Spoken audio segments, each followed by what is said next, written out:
Well, thanks again for joining me this evening, everyone. I'm going to see if I can bring girl Carrie into the room. I'm going to let Nick know. I think he's in another time zone, so hopefully he didn't get that timing mixed up. All right. So tonight,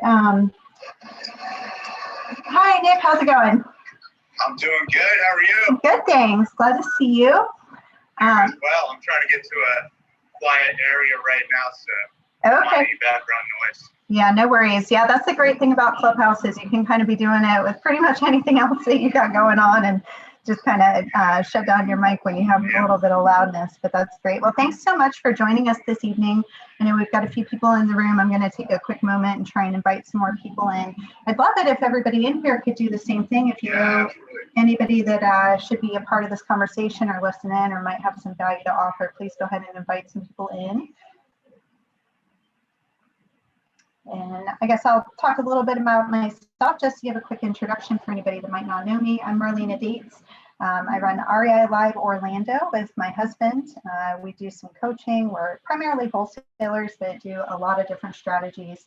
We've been in the business for about 10 years, doing different things, came out of teaching, and now we just love to run our team and close lots of deals, which is a lot of fun, and also teach other people what we do in the process.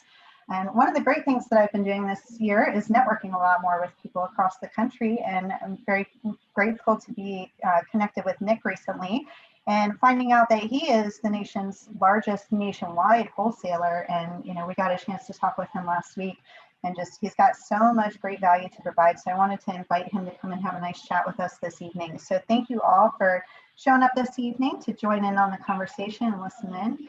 And Nick, why don't you take a moment and go ahead and start telling them about yourself, and then I'm sure we'll probably do that a couple times throughout the evening.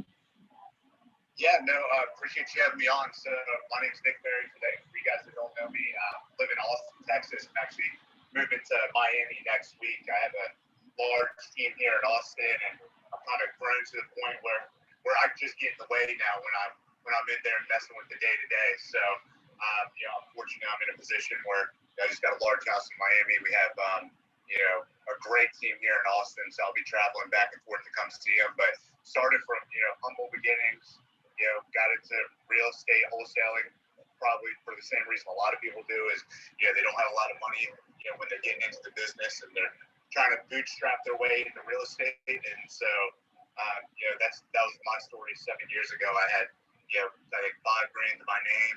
That was my living expenses and my startup expenses to get into wholesaling. So, you know, started basically on, you know, watching YouTube videos and, you know, messing up and taking a lot of action. And then, you know, you just keep showing up to work every day and good things happen. So, you know, here we are. Absolutely. And that's awesome. And, you know, it was so great talking to you because the way that I first came to encounter you was through Tiffany High's group. She does really high-level systems to run a wholesale business, and so I've been connected with them for some time. And I'd heard your name a few times, but you know, you never know the people across the country that you're not familiar with until you get connected with somebody. So I know you've been around for a while and doing some pretty amazing things. So again, just really glad that you're willing to join us this evening and talk a little bit about what you do. And one of the big things that I know a lot of people that usually show up to these, you know, everybody's always talking about hiring. So just kind of preface it a little bit. I know you've got a lot of experience in hiring. Obviously, you're running a good-sized team and you guys are killing it out there doing a ton of deals. So I definitely want you to talk about what you're doing in your wholesale business, but also let's definitely focus a little bit this evening on the hiring process, because I know a lot of people struggle with that. So maybe just go ahead and kind of, you told us a little bit about your background. Maybe tell us a little bit about what your organization looks like today. Yeah, so I run multiple different businesses. In my wholesaling business, I have 11 people. So I have, including myself. So I have myself, then I have my CEO.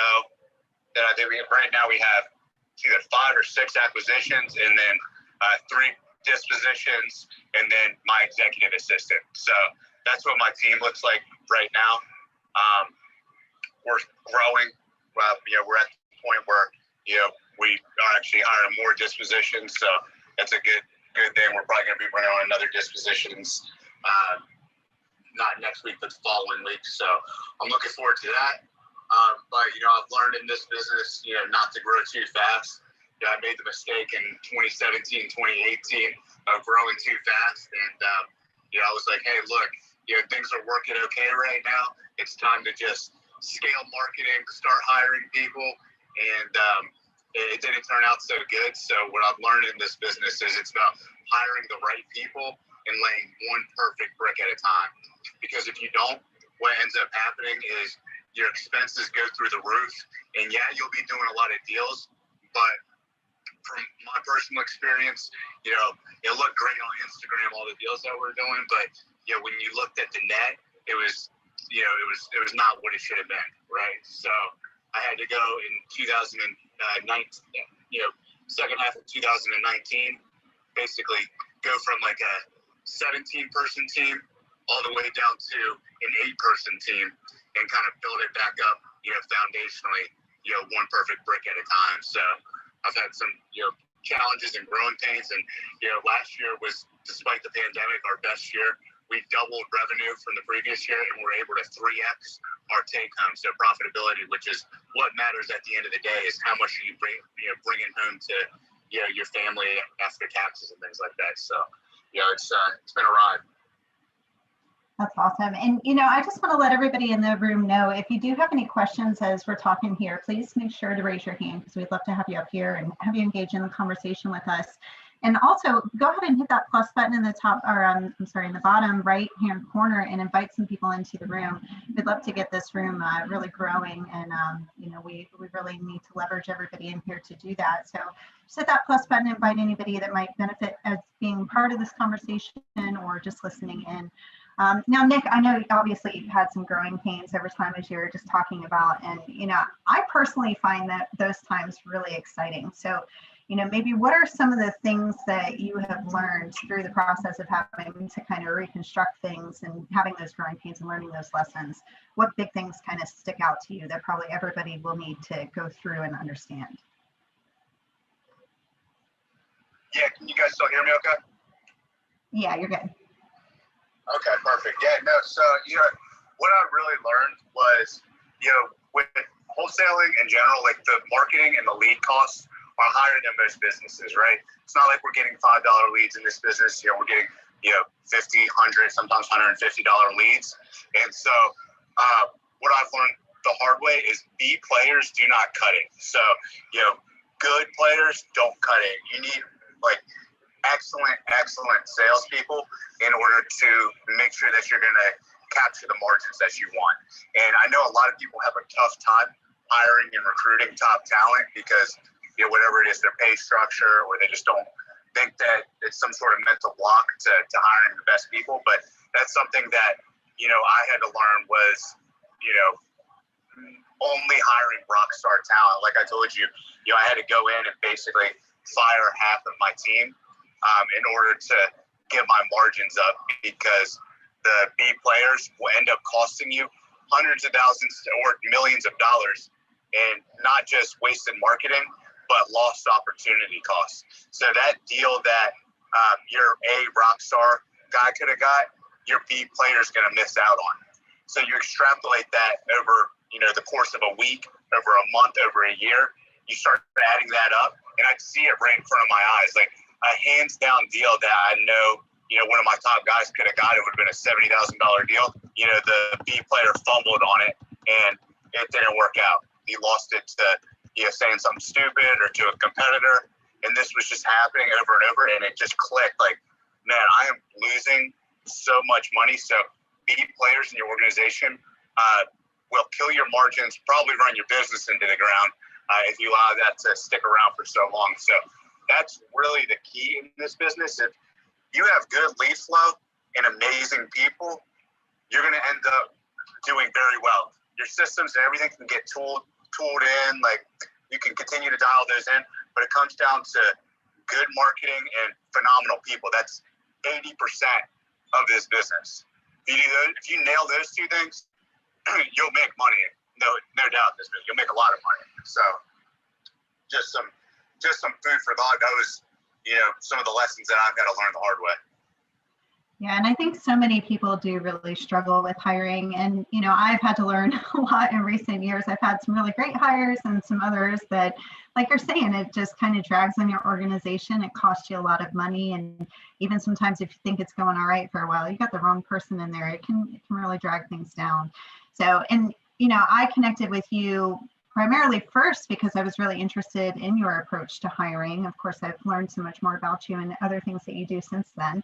But maybe you could talk a little bit about your experience at Indeed and how you look at hiring today and like what your process is like. Yeah, so I had a really, good inside look at Indeed because when I started wholesaling, like I told you guys, I had $5,000 in my name, and I'm handwriting, letters, doing bandit signs, like all the entry level wholesaler things, people do, and running through all my money. And I realized like I need to get a job ASAP. I just landed in Austin. I didn't know anybody, and I was like, I'm going to do this wholesaling thing, and I want to be my own boss, but I need to get a freaking job.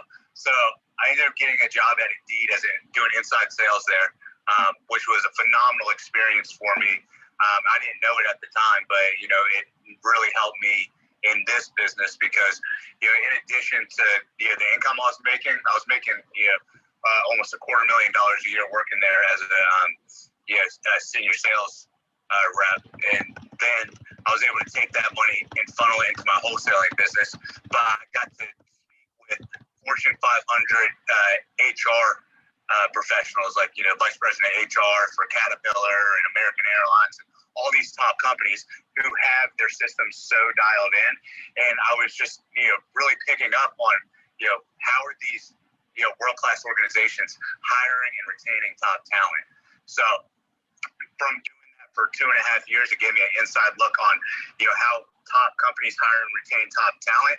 And then I also got to see the inner workings of Indeed, which has been extremely helpful because I know how to get on Indeed and basically get unlimited candidate flow. So that's really powerful.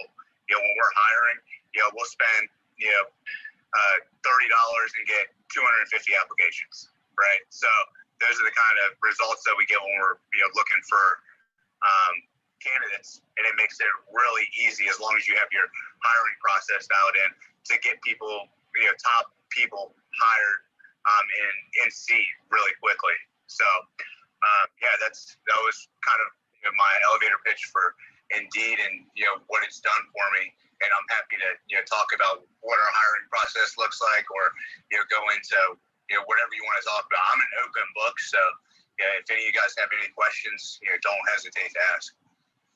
Awesome. Thank you. And let me just take a moment to kind of reset the room. We've had some more people come in. So good evening. I'm Marlena. I'm here every Monday night. Usually we have Carrie Lake with us, but I guess she's out tonight. But we do marketing for real estate investors.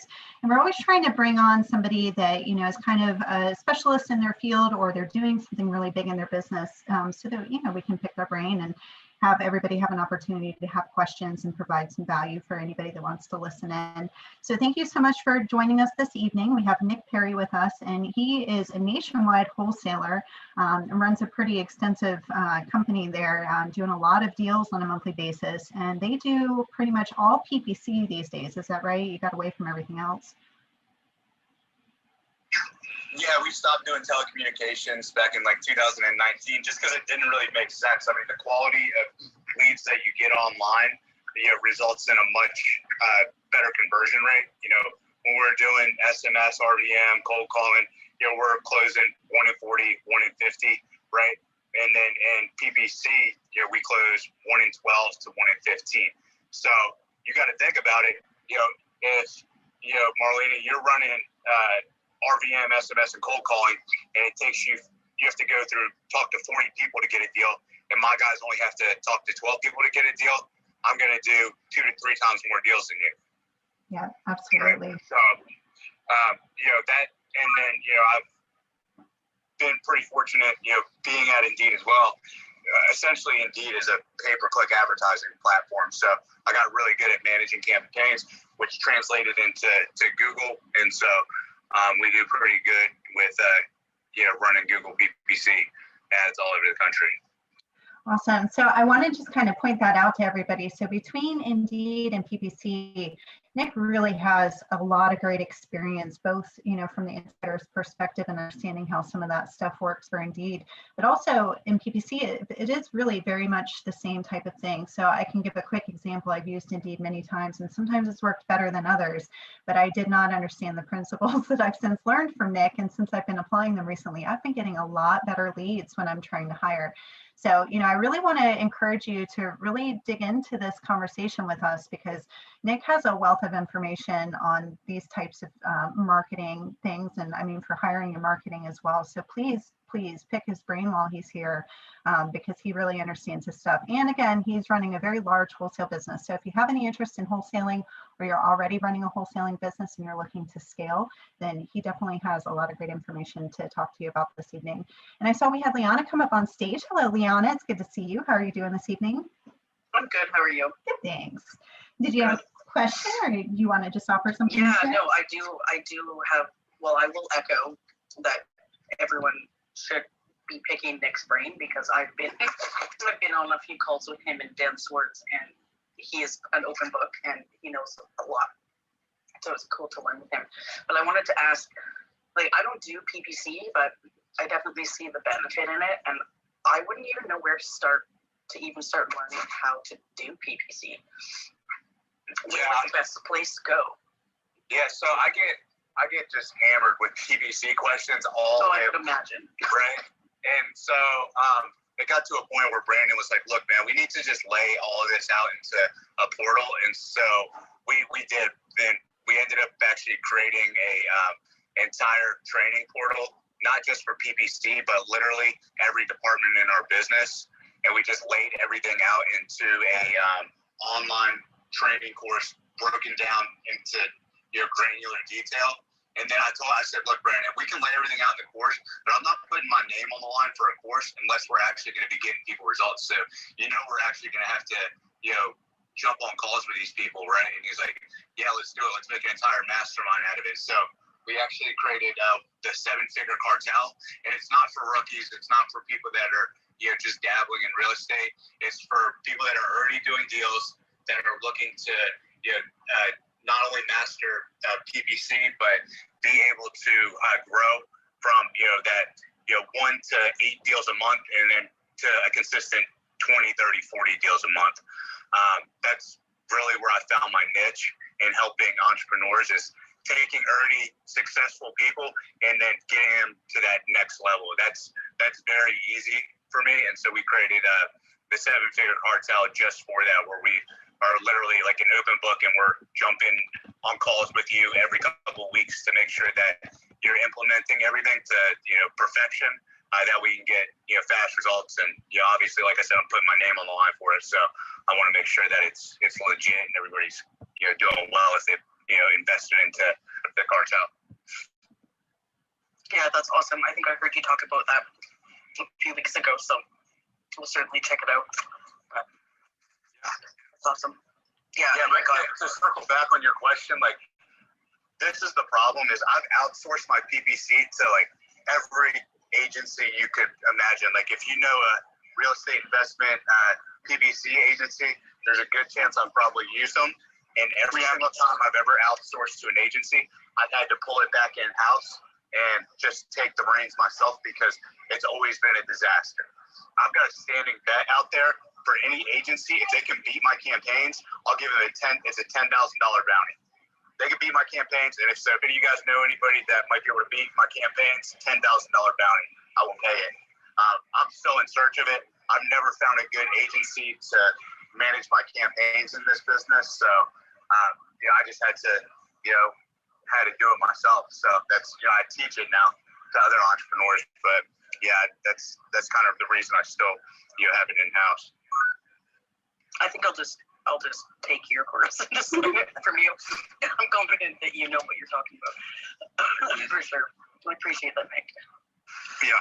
Yeah, and I highly recommend that as well. I mean, we have had the same experience hiring different agencies, and some better recommended than others, and we've sought long and hard to find the right agency or person to help us. And ultimately, at the end of the day, I keep hearing that the people that are doing it themselves are getting far better results and spending a lot less money on it and getting more deals. So I highly recommend that. And we had Ahmed step up on stage. Did you have a question, Ahmed? Yes, I do. Can you guys hear me? Yes. And hi, how are you doing this evening? Doing good. How are you guys doing? Good, thanks. Awesome. Just wanted to reach out to Nick. I'm a one-man show right now, doing wholesaling, also in Central Florida. So what kind of budget would you advise if I'm starting, if I'm just starting to do PPC? Like, should I budget 5,000, less, more? Yeah, no, I have a lot of people I work with. They're in the same position. Solopreneur, they're getting deals, wanting to figure out what's going to be a healthy budget.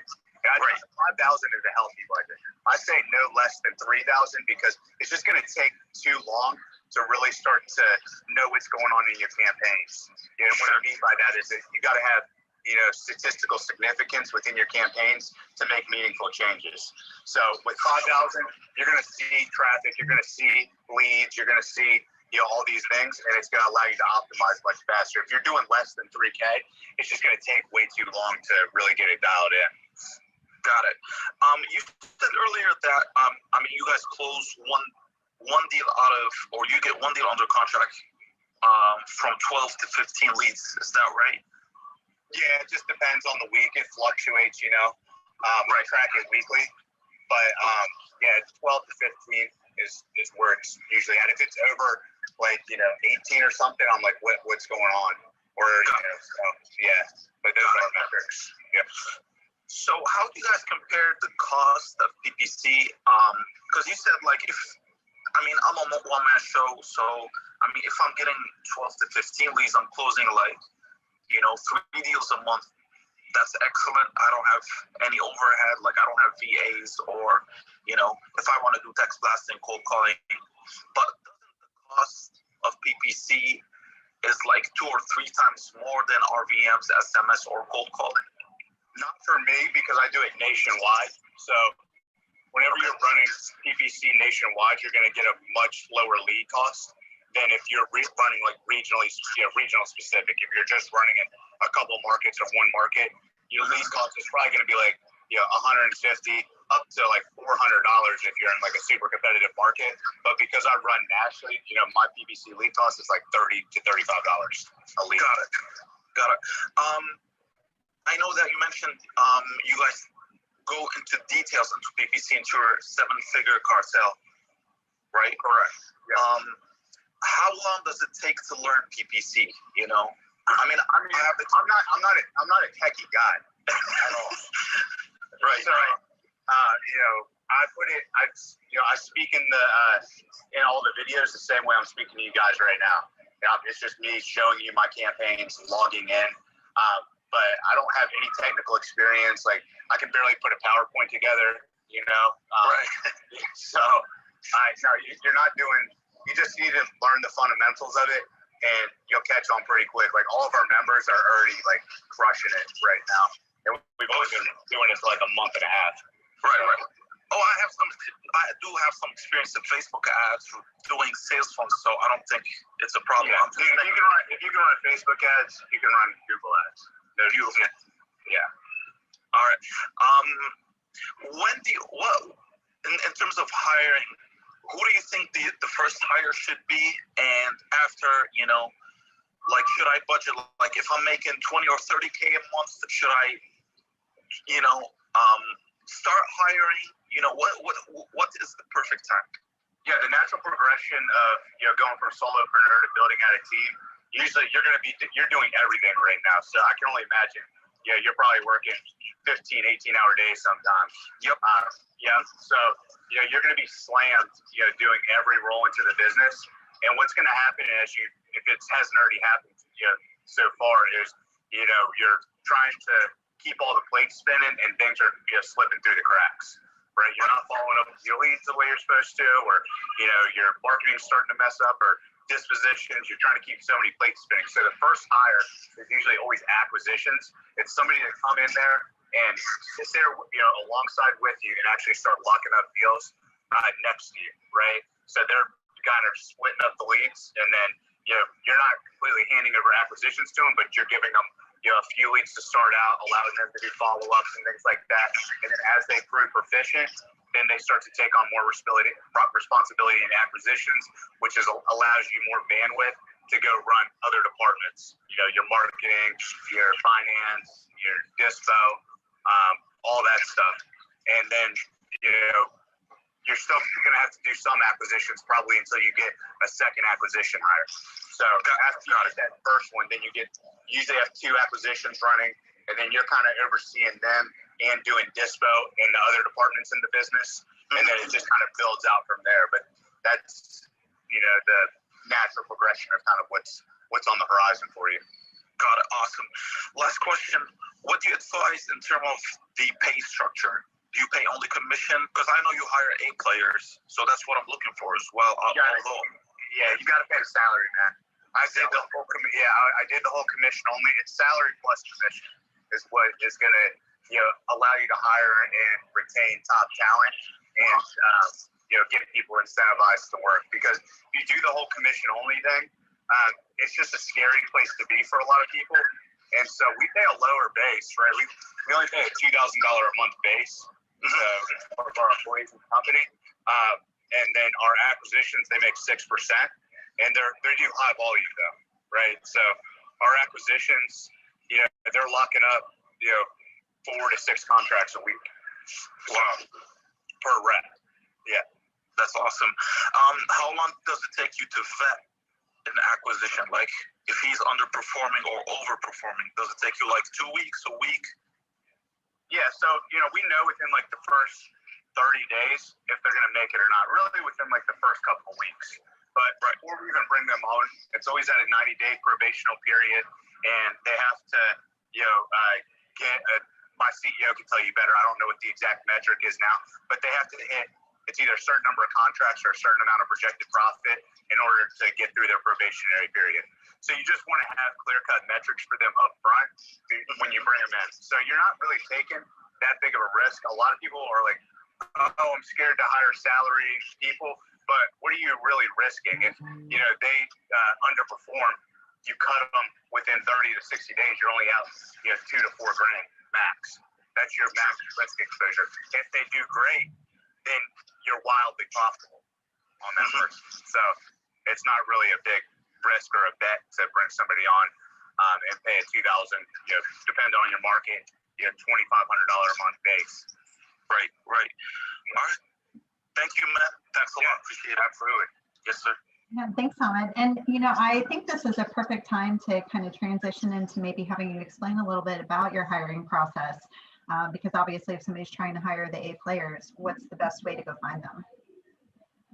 Yeah, well, the first thing is you need to get an influx of candidates, right? So think about hiring the same way you think about acquisition, right? The first thing you need is a bunch of leads, and then you got to call all the leads. You got to sift and sort through the leads. Then you got to call all the leads.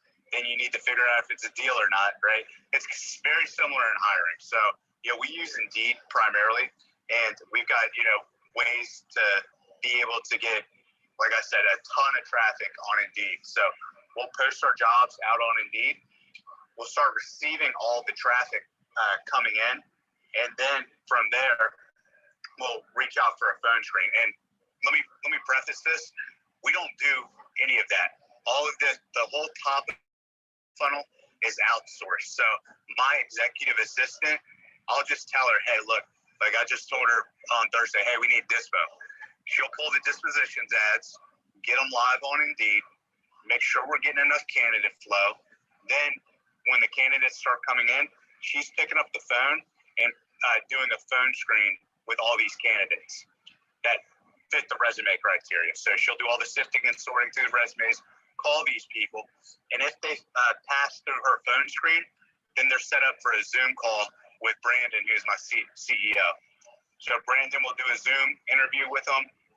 If that Zoom interview goes well, he'll bring them for a face-to-face interview where we sit down, interview style, conference room, learn a little bit more about them, explain a little bit more about the position.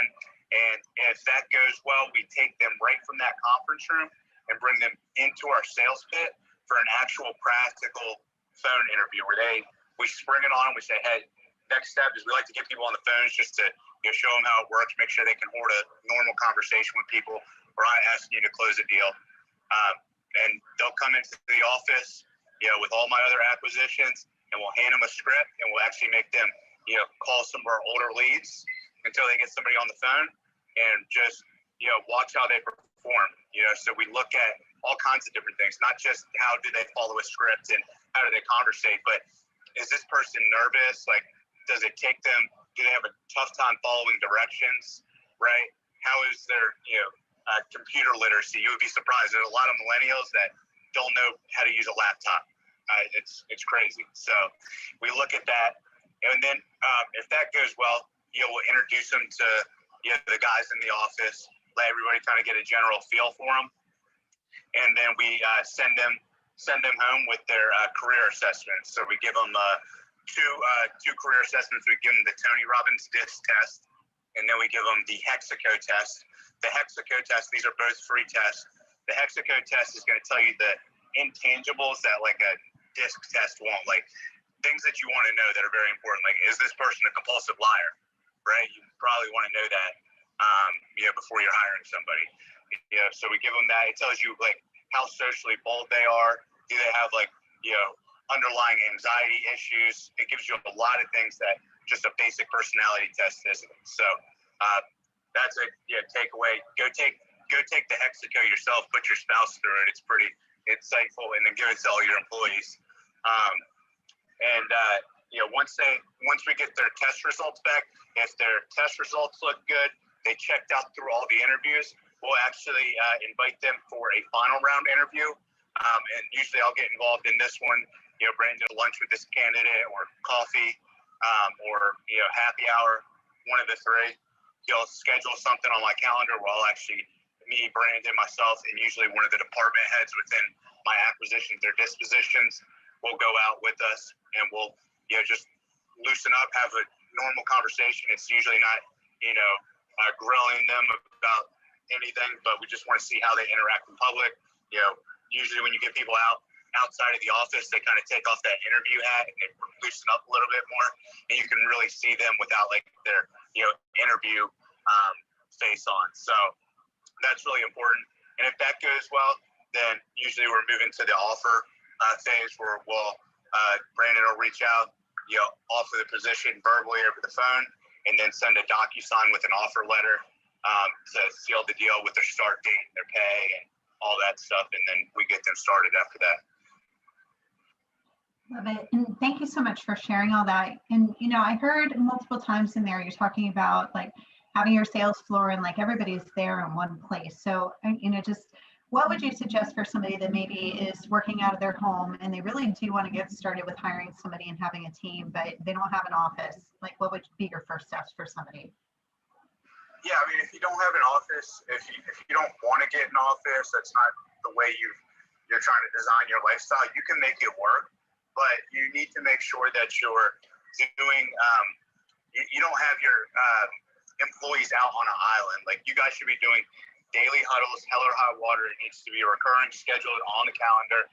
Usually in the morning, daily huddle just to go over deals from the day before, goals for today, right? And then also have multiple sales trainings on the calendar, and bi-weekly one-on-ones with these people. So there's structure, there's accountability. It's not just like, hey, we got leads in, call them and let's see what happens. No, you need to be plugged in with these guys every single day and make sure that they're hitting their goals and they feel like they're supported. So that's very, very important if you're going to be doing remote. We do that even in our office, but for remote, it's non-negotiable. So.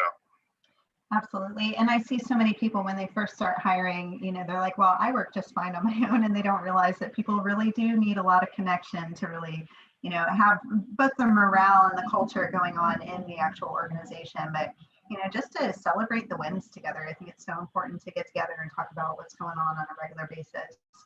I want to reset the room real quick because I know some more people came in. So I'm Marlena Dates. We're here every Monday evening at 7 p.m. Eastern.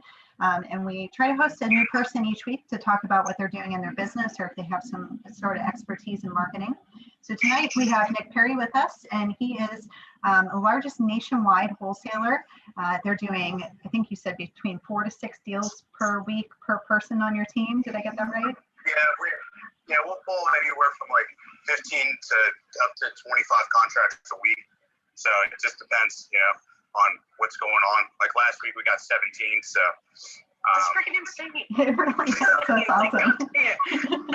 I love it. So, everybody just know that like you're in a room with a real pro here, and you need to be making sure that you raise your hand and you ask questions, get up on stage and be a part of this conversation.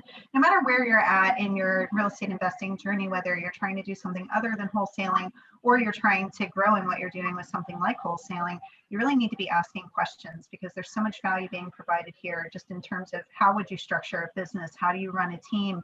If you want to have something sustainable in your real estate investing adventures, then you're going to need to think about these things, even if they're not, on the horizon for you at this moment. They probably will be at some time. So please, leverage this opportunity to get up on the stage and ask any questions that you have.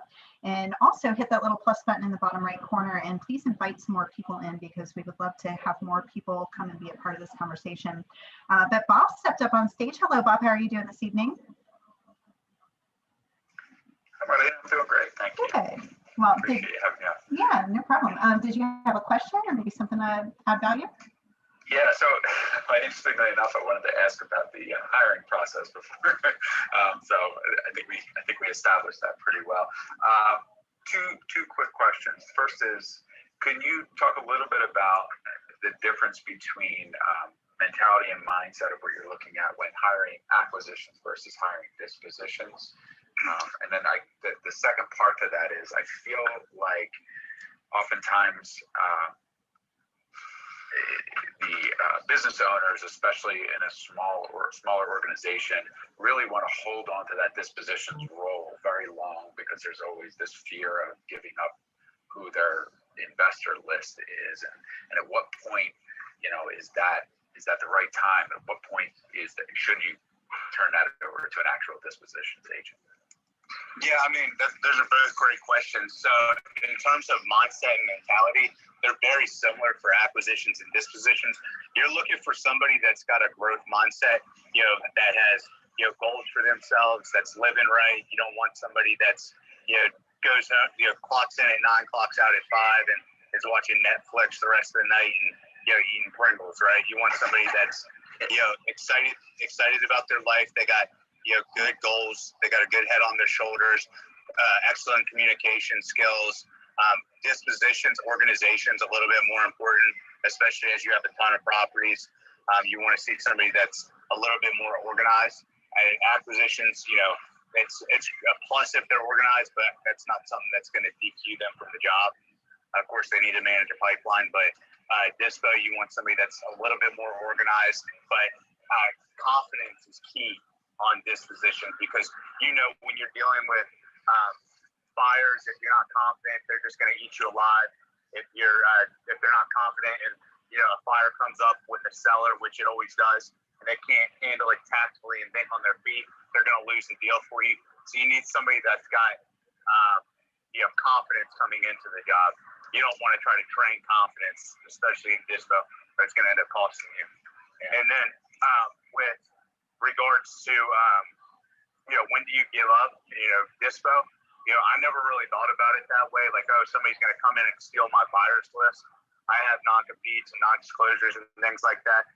Let's be real though, like nobody's going to probably enforce that, but these people that I'm bringing into the organization, they're all entrepreneurs at the end of the day. They really don't have a desire to want to leave because I've set out. Not only do I pay them very well, but they've got a career laid out for them. So, for instance, like my dispositions, he buys rentals, right? So he's working on building out a rental portfolio. I've got guys that are, doing e-commerce stores. So these guys all have, passive income goals, and I foster that because I know, like, if I'm not helping, my employees reach their personal and professional goals, they will go look elsewhere. It's not if, it's when, right? So I'm a bottom up kind of guy where I want to bring people into my organization, figure out what their goals are, and get them to their goals as quickly as possible. Like my CEO, he's just about to retire his mom. That's been a goal of his since he was, 14 years old, and now he's hitting that, and now he's got, bigger passive income goals, and I'm continuing to make sure that my vision fits into their goals, right? Your vision as an entrepreneur needs to be big enough for everybody's goals in the organization. That's an excellent answer. I really appreciate that. I mean, I have acquisitions and dispositions experience over the last 4 years, and with a few different investors, and it's very interesting to hear your mindset, and it instantly helped me to think about why one of those relationships failed. so no, I appreciate that. That's great insight. I appreciate Yeah, no, absolutely. Yeah, for sure. Awesome. Well, thank you again, everybody, for coming in this evening. And so Nick is talking to us about marketing this evening, primarily PPC, his time at Indeed, which is also kind of like a PPC for hiring, if you didn't catch that part. And he's doing a ton of transactions on a monthly basis all across the country. So he's got a lot of experience in building businesses and marketing, in hiring and running a team, and being very, very successful. So I do want to encourage everybody to, again, bring people into the room, raise your hand, come on up and talk to us, ask any questions that you have, because this is actually a really, really great opportunity and you don't want to turn it down. I want to go back, Nick. I know you got away from a lot of other forms of marketing that you were doing. So maybe for some of the other people in the room that aren't really doing any PPC, but they're doing a lot of other stuff, maybe you could talk a little bit more about the differences and why you made the choice to move away from some of those other things. Yeah, I mean, just to reiterate again, is because the amount of time that it takes me to lock up a cold calling or RBM or SMS or direct mail deal is way longer than it is for PPC. So, and my PPC lead cost is better than those other forms of marketing. So it makes no sense for me to do telecommunications or direct mail or anything of the sort. So, but I'm not knocking any of those marketing channels. I've made millions of dollars cold calling, SMS, a lot of money RBM as well. But the, thing I tell everybody is if you're good at something, get really good at it. Like I have, my buddy Donnie, who I'm speaking at his event tomorrow, he kills it with cold calling. And even when I was doing cold calling, there's no way I was going to be able to compete against him and his team. And the way that he ran his cold calling marketing, it's just, that's his niche. That's what he's good at. And he crushes that. He knows everything about it. He knows how to efficiently do every little piece of that cold calling, marketing channel. So, if you're good at something, stick to one form of marketing. Everything works at the end of the day, right? So you pick a marketing channel, TV, radio, PPC, direct mail, RVM, SMS, cold calling.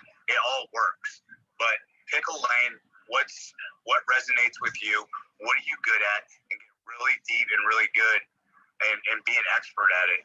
I think a big mistake a lot of entrepreneurs make is they get, marketing ADD, and they just want to hop from one channel to another channel to another channel, looking for the next best thing.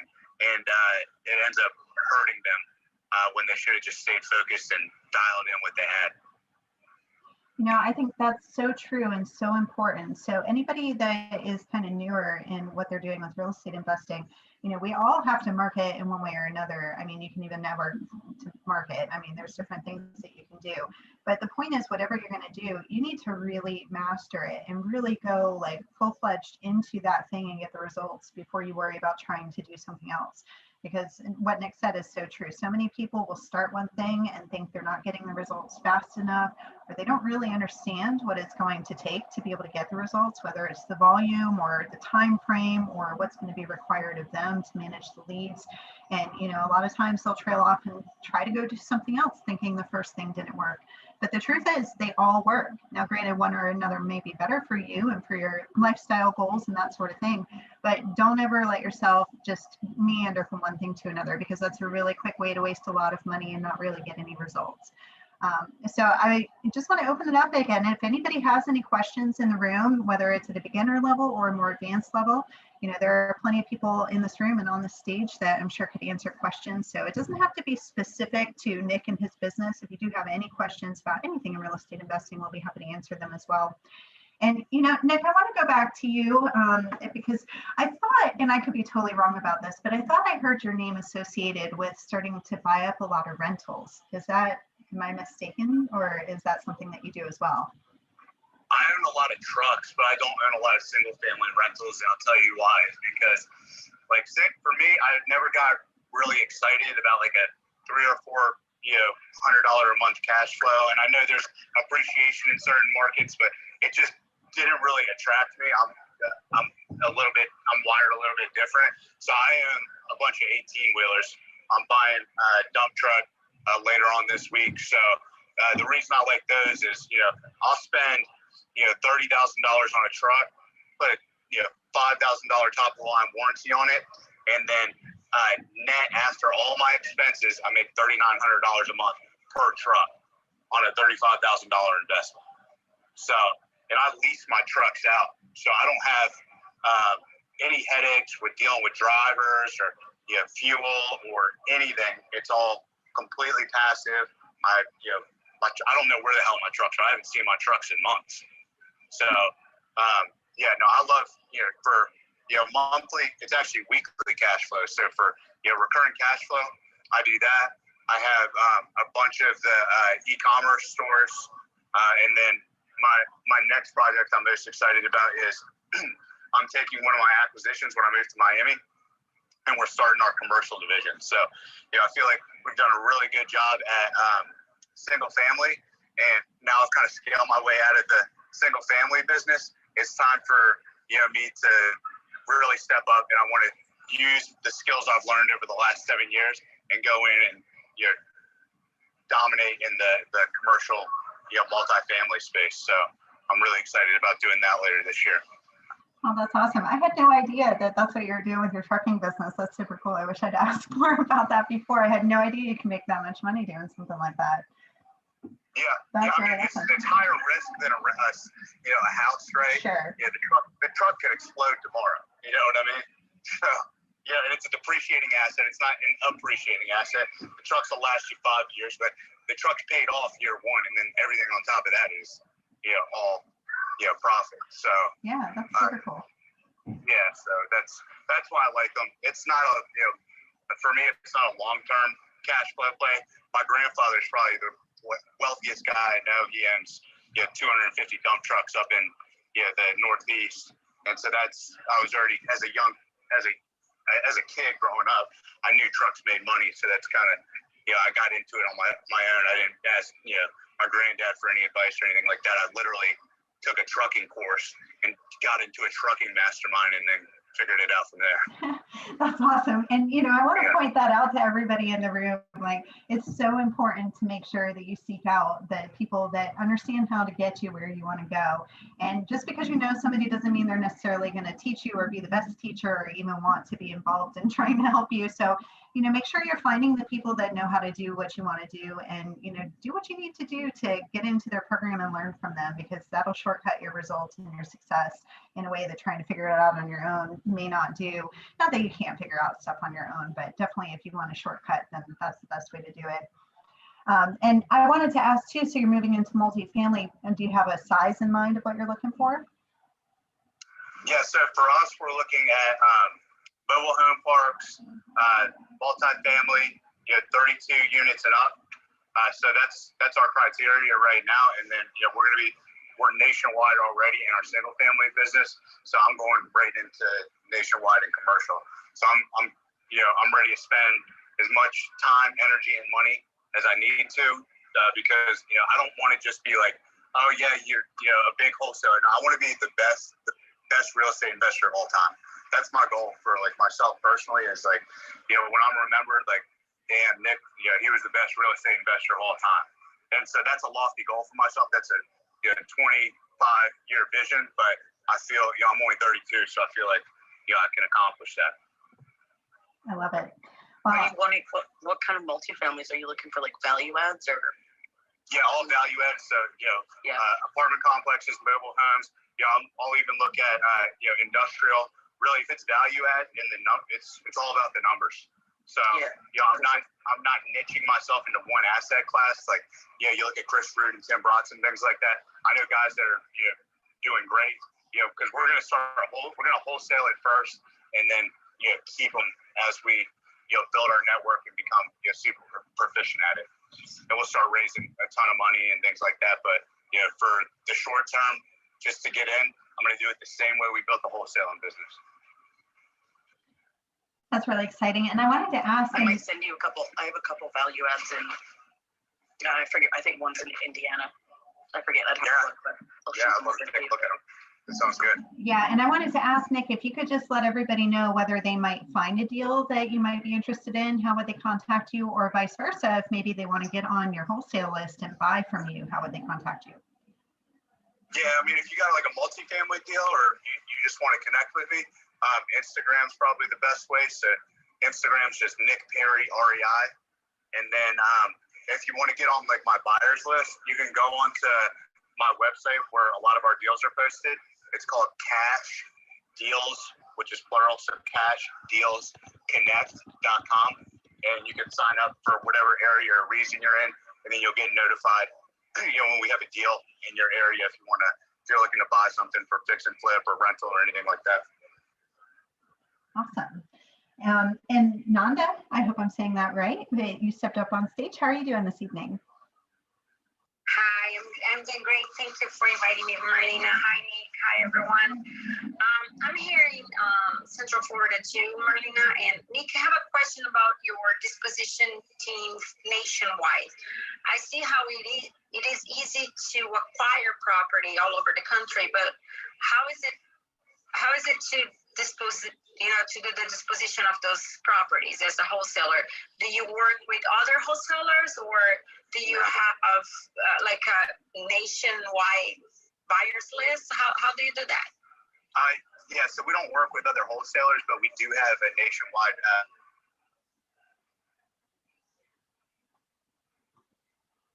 Looks like we lost you there. Are you still there?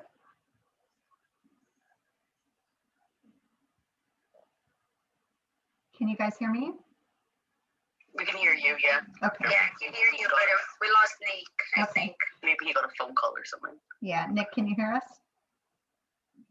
It allows you to zoom into basically any area of the country. Nick, I'm so sorry. You got to go back because you went out for a minute there.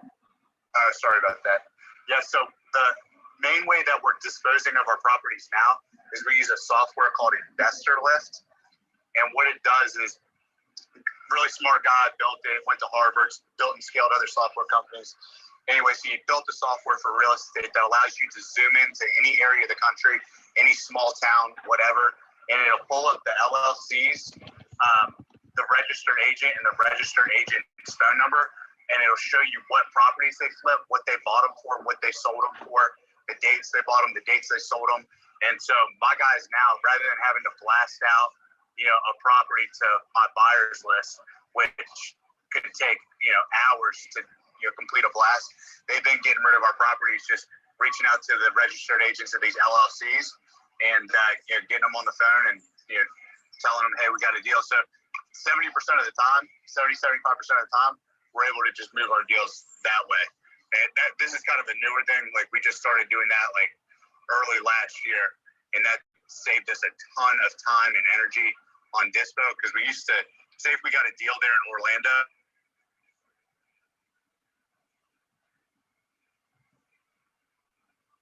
We lost him again. We lost you again, Nick. Investor Lift is amazing, and I'll just comment on that because I know Robert, the owner of it as well. Oh, that's cool. I'll have to check it out. I just did a webinar with Robert last week on Investor Lift. Awesome.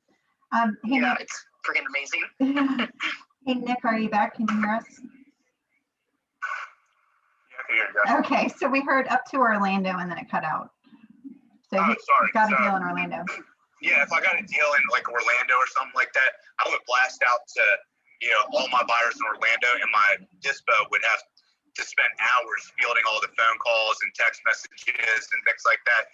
And it was just, it worked. We moved deals that way, blasting out to buyers list, but it was very inefficient. So, the software that we're using now allows us to get hyper targeted and saves us a ton of time, on dispositions. If I didn't have the software, I would probably have to like quadruple my disposition team for the volume we're doing now. Oh, wow. And I know, Liana, you were just mentioning you did a webinar about that. Is that something that maybe you can share with anybody that might want to check it out? Yeah, I can share that. It was probably like the longest webinar ever. It was like 2 hours, but yeah, Robert goes into like his whole story and talks about Nick, I think, quite a bit on it. He talks about what's his name? Flipper Flop guy. I always forget his name. Tarek. Yeah, talks about him. So yeah, I'm excited to get it. I've gotten a few people signed up for it, and I'll be getting in here in the next. I'm just waiting for Robert to message me, but it's exciting. But yeah, certainly if someone can message me on Instagram, I can send them the webinar link. I think there might be something on Nick's page too. I think. Yeah, I have a page for it. If you go to nickperry.investorlift.com, I think there's a demo on there, or you can book a demo through there. But yeah, that's been a game changer for us. And then sometimes we'll flat fee list them on the MLS too. So we do a myriad of different techniques to get the properties disposed of. There's a laundry list of things that we can do. So it's rare. If a deal's a deal, we're gonna move it. Bottom line, it doesn't matter where it is in the country. If you're gonna flat fee list it, what do you have to have inside your contract to be able to do that? You just need to it needs to say in there like explicitly, like we have the rights to be able to market this property on the MLS, not excluding the MLS, like on the multiple listing service. I forget the exact verbiage, but it's something to the effect of that. Yeah, something like that. Yeah, I have something like that too. When I put properties, I utilize the auction sometimes because they can move properties in Baltimore. Something like that. I've got a hard stop here in a few minutes. I'm literally waiting outside the mall. I'm taking delivery of a new watch. And so the mall closes here in like 15 minutes. But any questions between now and then, I'm happy to answer. Yeah, guys, now is a great opportunity. And thank you again so much for taking the time out of your evening to be with us this evening, Nick. And I know we've had a couple more people step in the room in the last few minutes too. So, we're here with Nick Perry this evening. He is the nation's largest wholesaler. They're in every market across the country. They do a lot of PPC. He's got a lot of experience with hiring and running a team, and they're closing 4 to 6 deals a month per person on their team. So if you do have any questions, now is a really great time to raise your hand and ask, because Nick's going to have to leave in a few minutes. Anybody out there have questions? Maybe not. So Nick, I don't want to tie you up. So if nobody has a question and you need to run off, we could just go ahead and let you go. Either way is fine. Yeah, no, one quick question for you, Nick. Go ahead. What's your dispo guy's email again? Because I think I did send him leads, but that's when Texas was all like. It's Joseph@wanttosellnow.com. Yeah, he's slammed all the time. So you just tell him, Nick Perry, spoke with him, told me to reach out. Yeah, that's what I did last time, but I think that's when you guys had like no power and stuff. So. Oh yeah, that was that time. Crazy week. Yeah, I'll reach out to him again. It's all good. Thanks. Cool. Yeah. Awesome. Well, again, thanks so much, Nick, for taking the time out to be with us this evening. And, if anybody wants to reach out to you, obviously you've got Nick Perry at investorlift.com. Yeah, that's if you want to do the investor lift. But you can just reach out to me on Instagram, Nick Perry REI. Just follow me on there and DM me if you need to. Okay, and then you also have your 7-figure cartel. So just give everybody a quick overview of that as well, in case they didn't hear it before. Yeah, so again, it's not for rookies or newbies. It's for already existing fix and flippers and wholesalers that are looking to go from like that 1 to 8 deals a month to the 20 to 40 deals a month, because you really don't start seeing like real money, like Lambo money and like lifestyle money until you get past that like 15 deals a month. So what I call being like 8 deals and below, I call that wholesaling purgatory, because your expenses are up and like you're making money, but your bank account's not really growing as fast as it should. And so I put together this course to basically, take already existing people that are successful in this business and get them to that consistent 7 figures a year level. And what it is essentially is it's a complete breakdown of my entire business from every department, from the time that we spend money to the time that we get money. So marketing, acquisitions, dispositions, finance, down to how I manage my day, all the different systems that we're using, how we're using them, everything broken down granularly.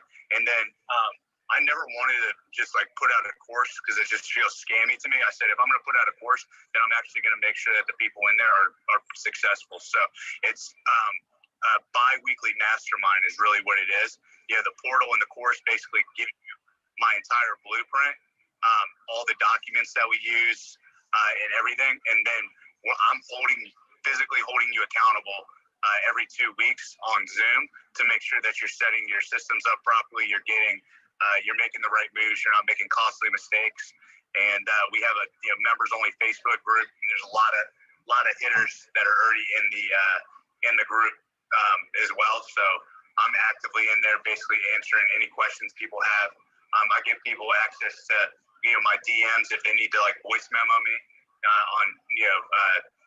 on Instagram. I'll get back to any of my members who ask me questions on there. Really just making sure that they're knocking it out of the park, because if I told myself I'm ever doing this education, I'm making sure that people that go through here get results, because that's all that matters at the end of the day. So yeah, that's pretty much what it is. And it's cheap, honestly. Yeah, I'm about to raise the prices. On it because I realized I made it too cheap.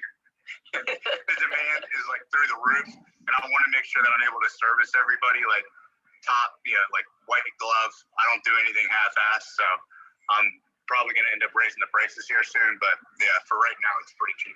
Well, you heard it here first, so make sure that you reach out to Nick and find out more sooner than later if it's something that you want to take advantage of. All right. Well, thank you again, Nick. I really appreciate your time tonight and all the awesome value that you provided. And I hope that everybody will take an opportunity to reach out to you. Everybody in the room, make sure you're following him so that if he ever does go live on a stage in the future, that you'll get a notification and you can check him out. And Nick, I appreciate you. I hope you have a wonderful evening and enjoy your new watch. That's awesome. Awesome. Thank you, Marlena. Have a good night. Thanks. Bye-bye. All right. Bye, Nick. And to everyone else, I mean, we don't want to shut down the room prematurely. I mean, we've got a ton of people in here that I'm sure could provide some great value around the topic of marketing for real estate investing. And, we can certainly open it up to additional questions if anybody has any sort of topic related to something we could be talking about. So I just want to kind of put out a call to the room. Is there anybody that would like to have an ongoing conversation, or would you prefer that we just kind of shut this down? Doesn't matter to me. I'm hanging out, but okay. Well, I'll hang out. Like as long as I got one person that wants to talk to me. Yeah, I would say if anyone wants to learn from anybody, Nick would be the guy to go learn from. Yeah, because I've been on many high-level calls with him, and he is just a go-giver, and he will give you his whole bloody business. I know his whole Instagram or his whole Indeed setup, how he structures it. So it's pretty crazy. Yeah, and he really, I mean, it's no joke. Like I got on the phone with him while we did a podcast with him actually, and he just gave so freely. So I really want to encourage everybody to reach out to him. I mean, it is his mission to help people have more success in this realm and to grow in his own work as he's doing it. So definitely leverage that. I think that's awesome.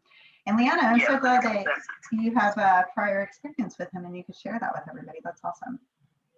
Yeah, no, he's I'm in Dan Swartz's 80-20 investor mastermind, and Nick and Dan are buddies, so he's come in a few times, I don't know, 3 or 4 or 5 times, I can't even remember, and every time he's come in, he's there for hours, and he just lays out everything, he's not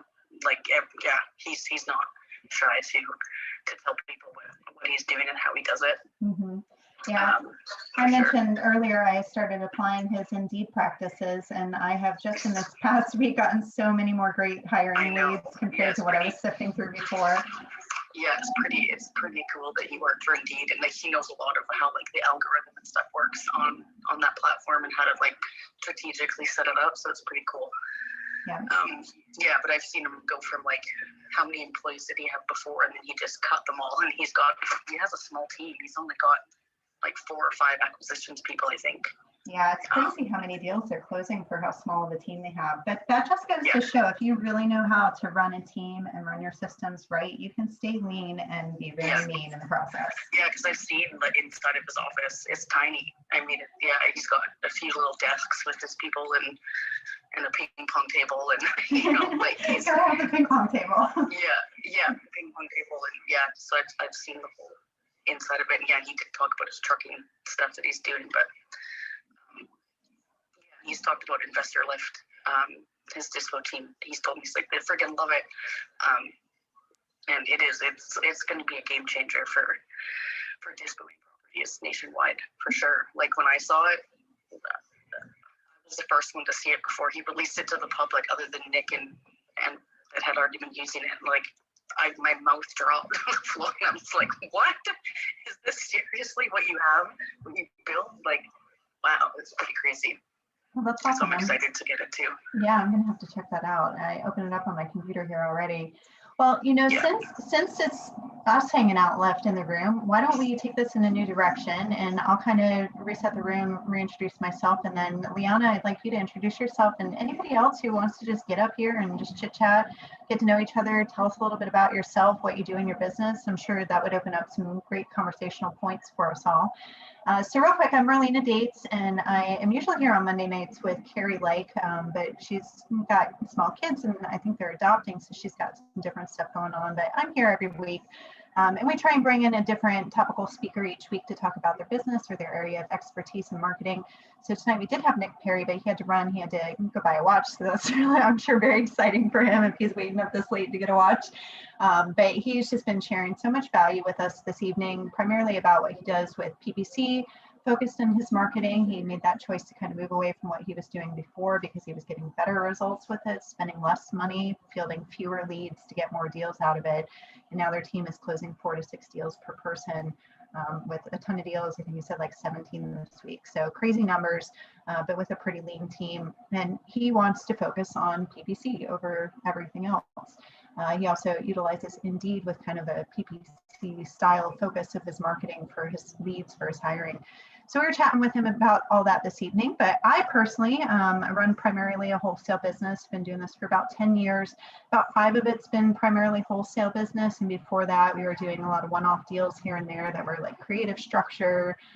We did some rehabs. I have a lot of notes that I created, a lot of deals that have been infinite return that I put no money into in the beginning and just started generating a monthly check from, which was really nice. I've done about every type of marketing that's out there, including PPC.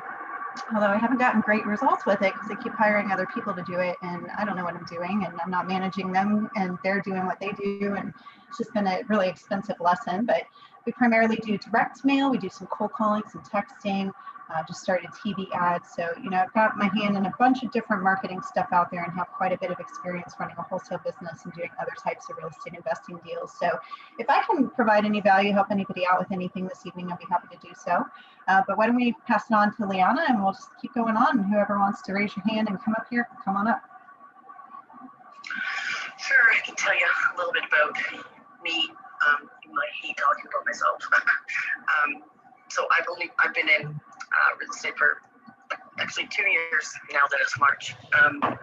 When I got in, I knew nothing about real estate at all. Didn't even know what like ARV meant, to be honest with you. I really knew nothing. And I kind of just fell in my lap. I went with it. I live in Canada, and so I invest in Baltimore. Brad in the audience, he's in Baltimore as well. I know that. He should come up. He does lots of stuff with marketing as well. Yeah, I've learned my lessons. I got into a junkie partnership last year, which has kind of cost me a little bit of money, cost me just me building out somebody else's business. So I'm kind of at the bottom. I feel like I'm starting all over again, but just have a ton of knowledge. So just that's kind of what's been going on. I mean, I've made money, but definitely, I kind of went down the wrong lane with the wrong person. But that's business, I guess, right? It happens.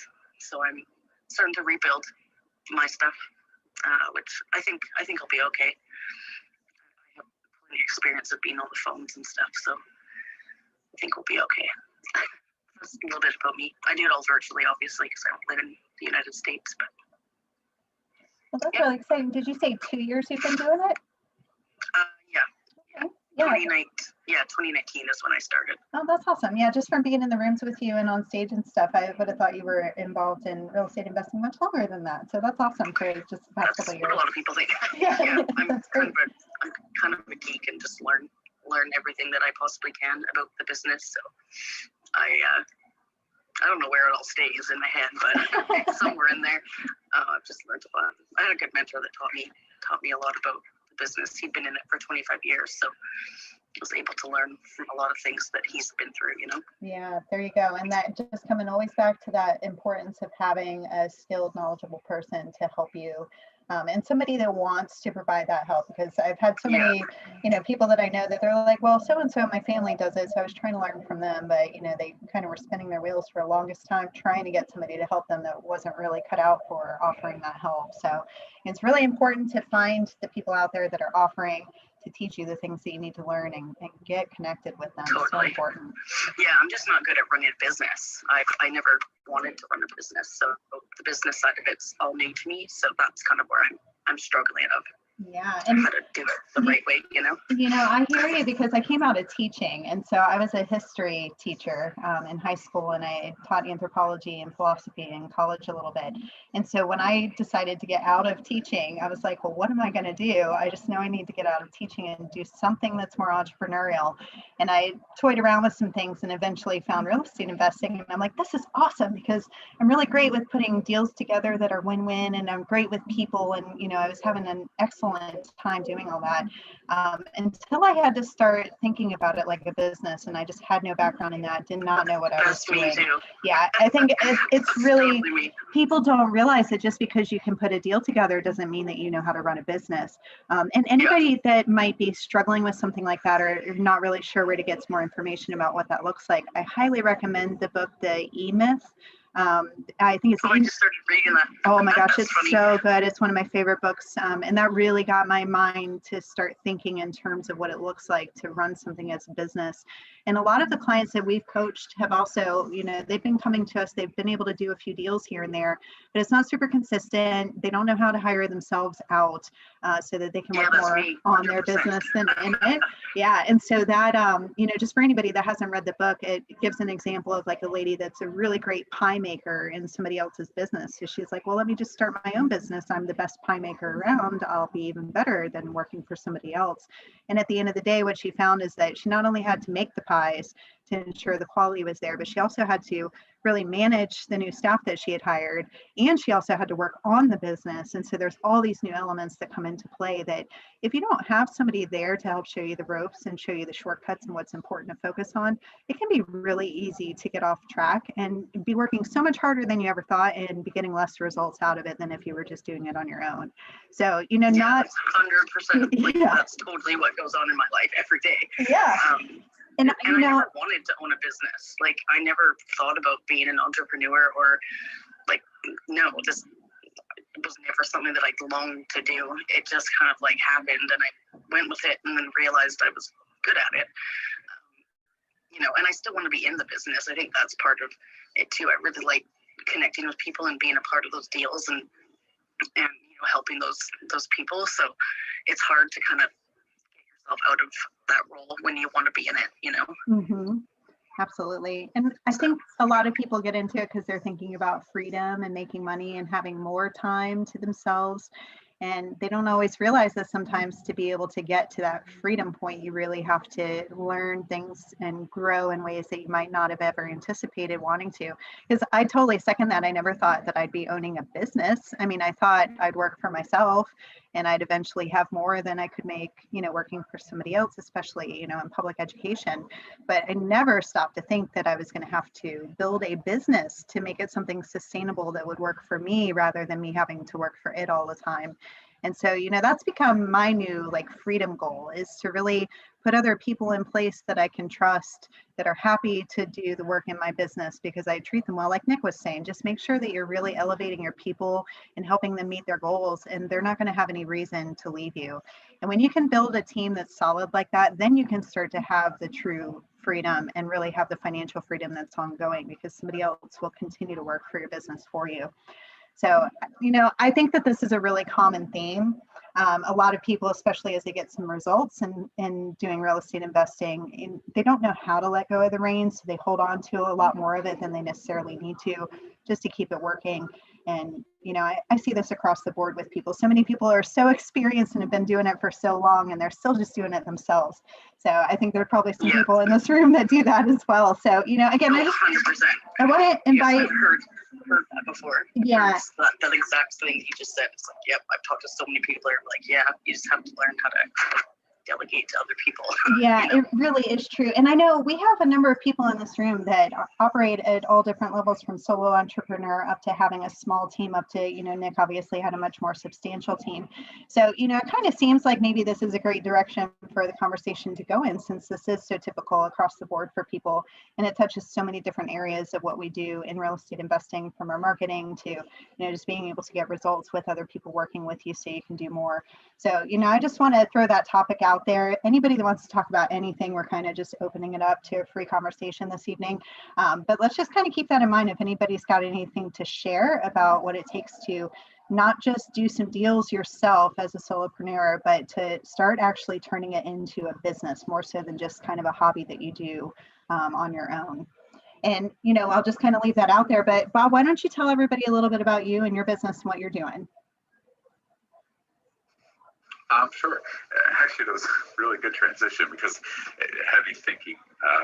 So I guess I started in investing in real estate 2008. Did it mostly part-time until 2016. And then since 2016, I've done wholesaling, fix and flip, worked mostly on my own for a few years. And oddly enough, as this conversation transitions, I sort of burned the candle at both ends and burnt myself out by the beginning of 2020, basically being the everything, chief cook and bottle washer, right? Isn't that the expression? But, sales, admin, marketing, acquisitions, dispositions, the everything.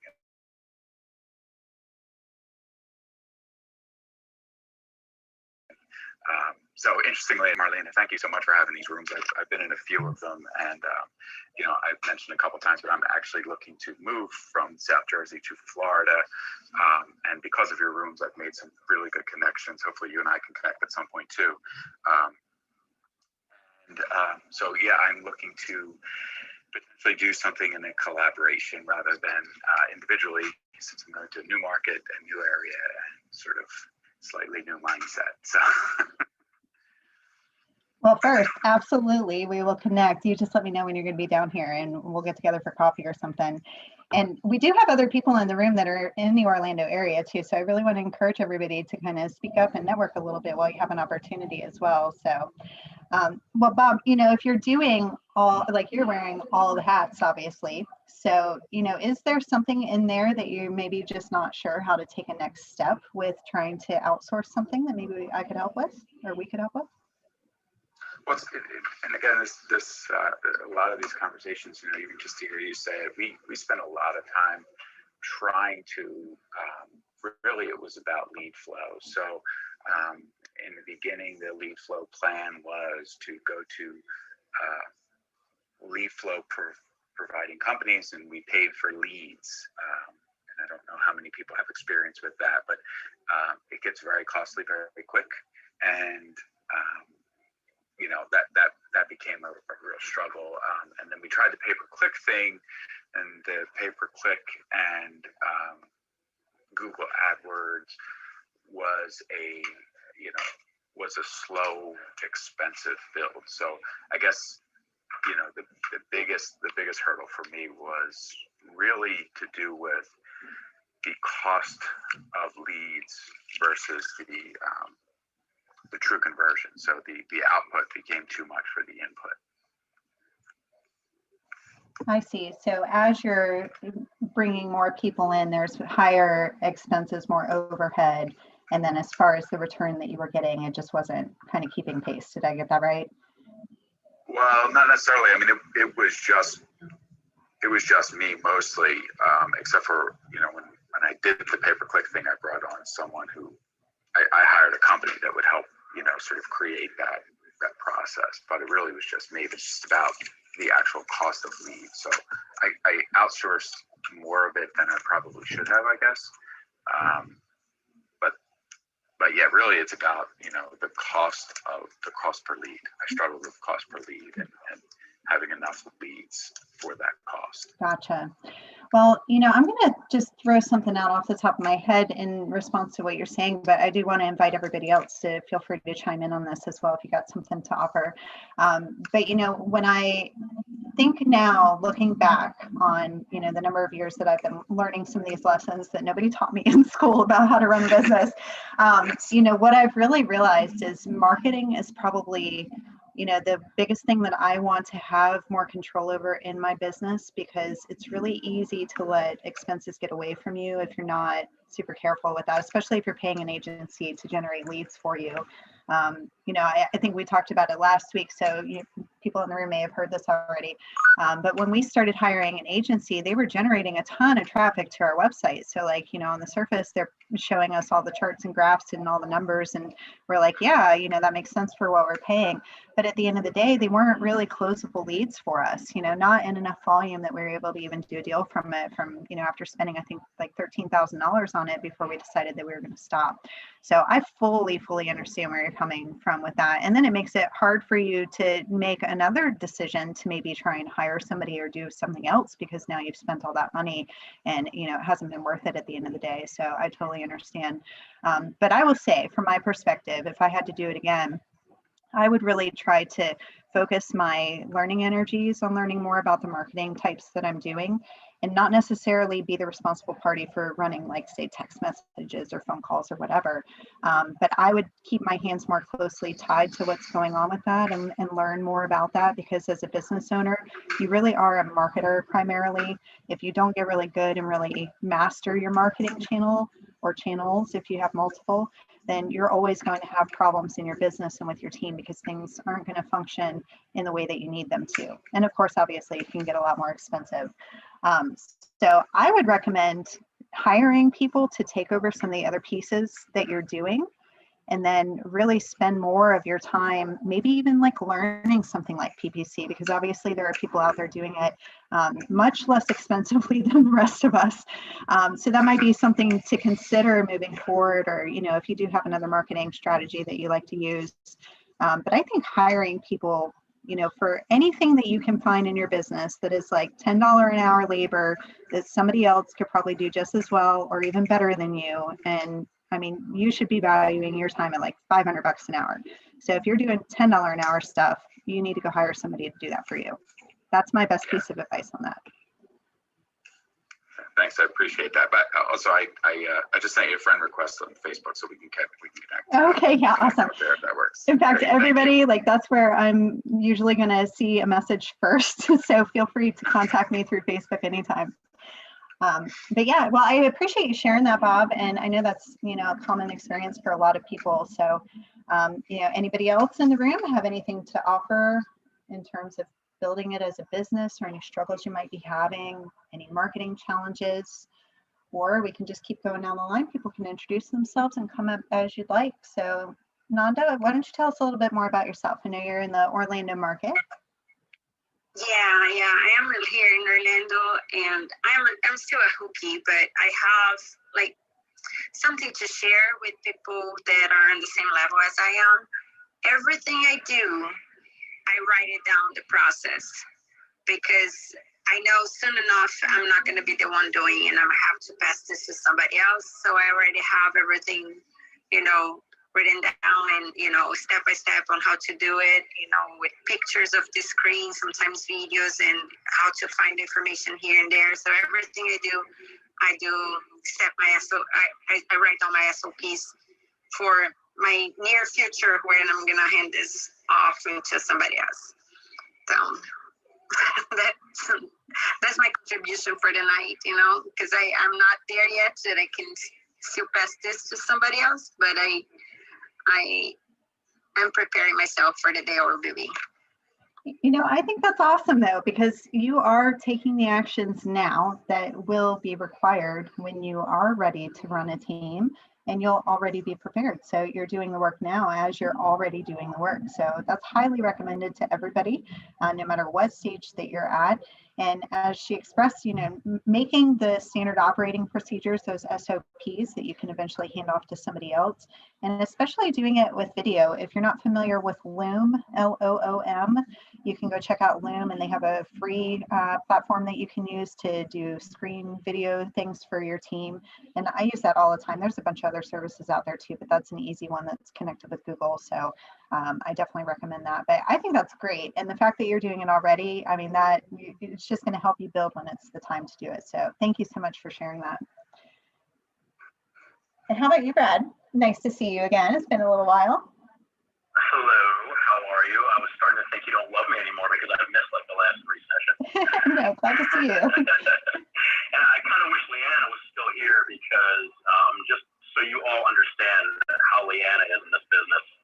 And there's a lot of heavy hitters in this room, but Leanna lives 3,000 miles away from my market, and she does most of her deals at my market. She lives in Canada. I don't think she's ever even done a deal in Canada. That's how good she is at this. And I connected with her because I noticed one night while I was working on my own marketing that she was using a strategy in my market that I thought I had cornered in my market, and I felt a little threatened. So instead of challenging her, I made friends with her so that we could do deals together. So that's a good lesson to learn in this business, is don't be afraid to do deals with other investors. You'll make more money over time.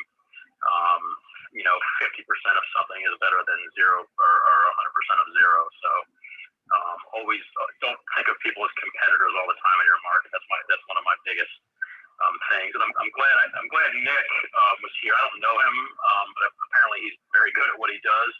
And as Marlena knows from what I've said in the past in this room, my biggest challenge is expanding and hiring people because I do this part-time. I'm in Maryland, primarily in Baltimore.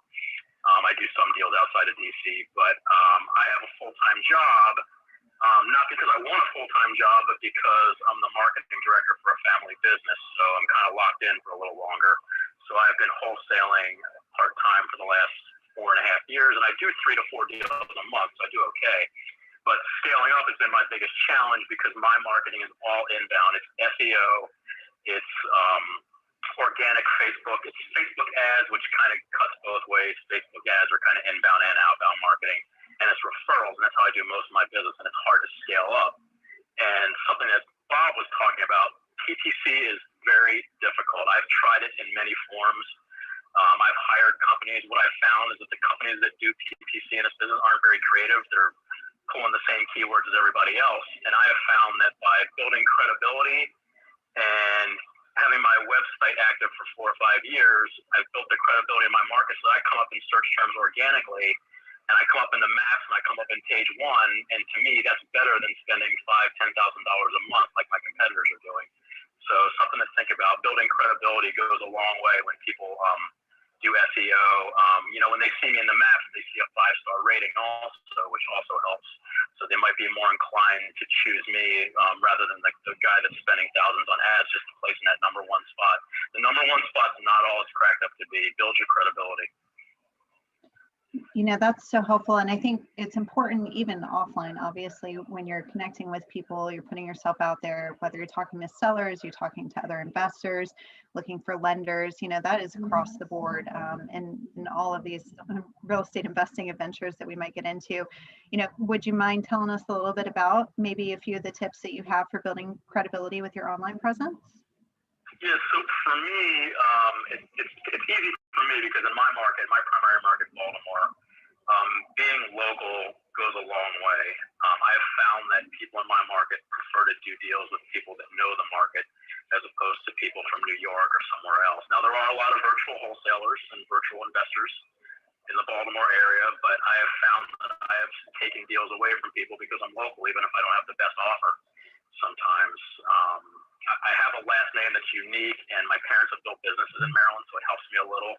but credibility goes a long way. You got to know what you're talking about, and part of that, especially in real estate, is knowing the areas you're dealing in.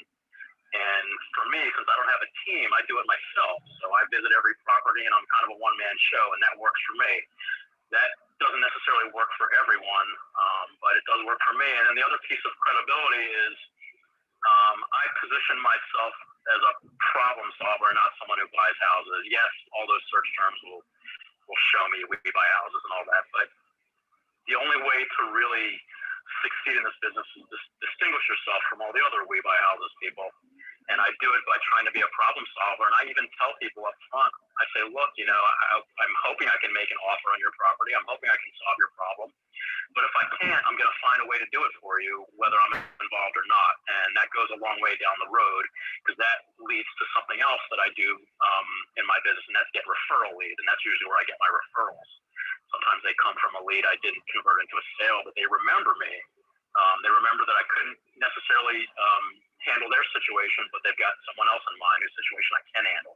So it's a very good way to do business, and always being transparent. I can't stress that enough, especially with new wholesalers. They're just, you're trying to make money. I get it. The money is important, but be transparent and be ethical all the time. Absolutely. And, just everything that you're talking about as far as coming from a more organic perspective with your marketing, I think people can take a lot away from that. If you're getting into real estate investing and you're thinking about, how much am I going to have to spend to go market to get a deal, just realize there are other ways, like you can really network for deals. You can get your name out there in a much more organic way. It just really depends on what you are going to dedicate yourself to going after. One of the themes that we continue to come back to week after week, and we were talking about it with Nick earlier, is you really have to make sure that you're mastering whatever channel it is that you're going after. And that channel doesn't always have to be one of the traditional paid channels. There are a number of things that you can do, obviously, as we're talking about here, but really dedicating yourself to it until you get the results and it's kind of set on autopilot. And then you can worry about trying to go and try something new, learn something new, whatever it might be. So thank you so much for sharing that, Brad. I really appreciate that. And I think that, that's hopefully very encouraging for people out there that maybe don't have a lot of money to go spend on some new marketing campaign. And Sandra, it's lovely to see you this evening. How are you doing? Hey, Marlena, I'm doing great. How are you? I'm great awesome. topic. Thank you. Oh, well, thank you. Well, I would love it if you would introduce yourself to everybody and tell them a little bit about what you're doing in your not your wholesaling business, but your real estate investing business. Okay. Hey, I'm also here in the Orlando area. My name is Sandra Edmond. I've been real estate investing, full-time real estate investor since 2004. I specialize in tax deeds. So I really like this topic tonight because I'm literally right now working on a project where I need to find somebody to do some work for me. And so that's what I'm doing now, is trying to get that project off the ground so I can be ready when I have the person hired.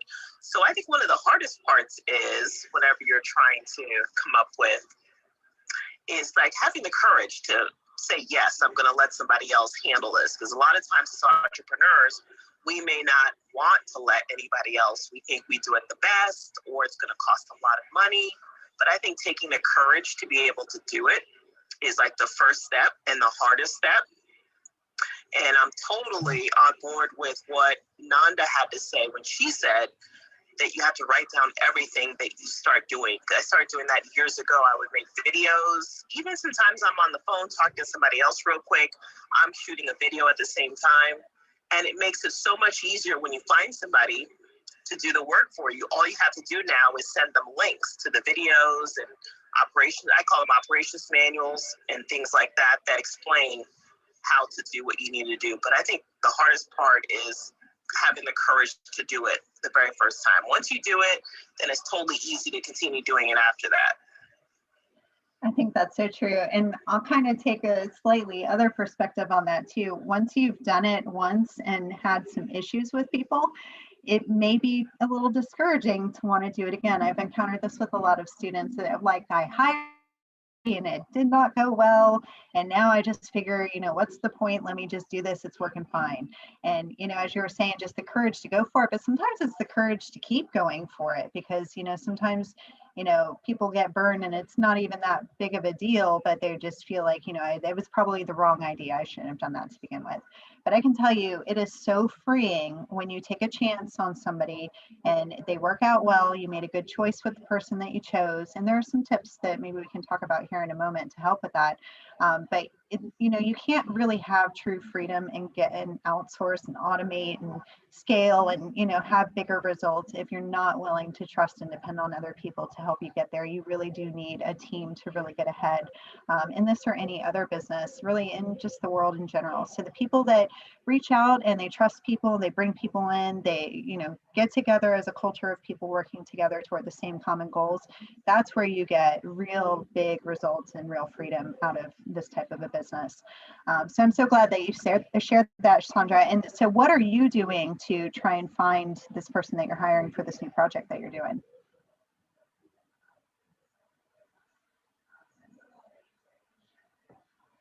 Can you hear me?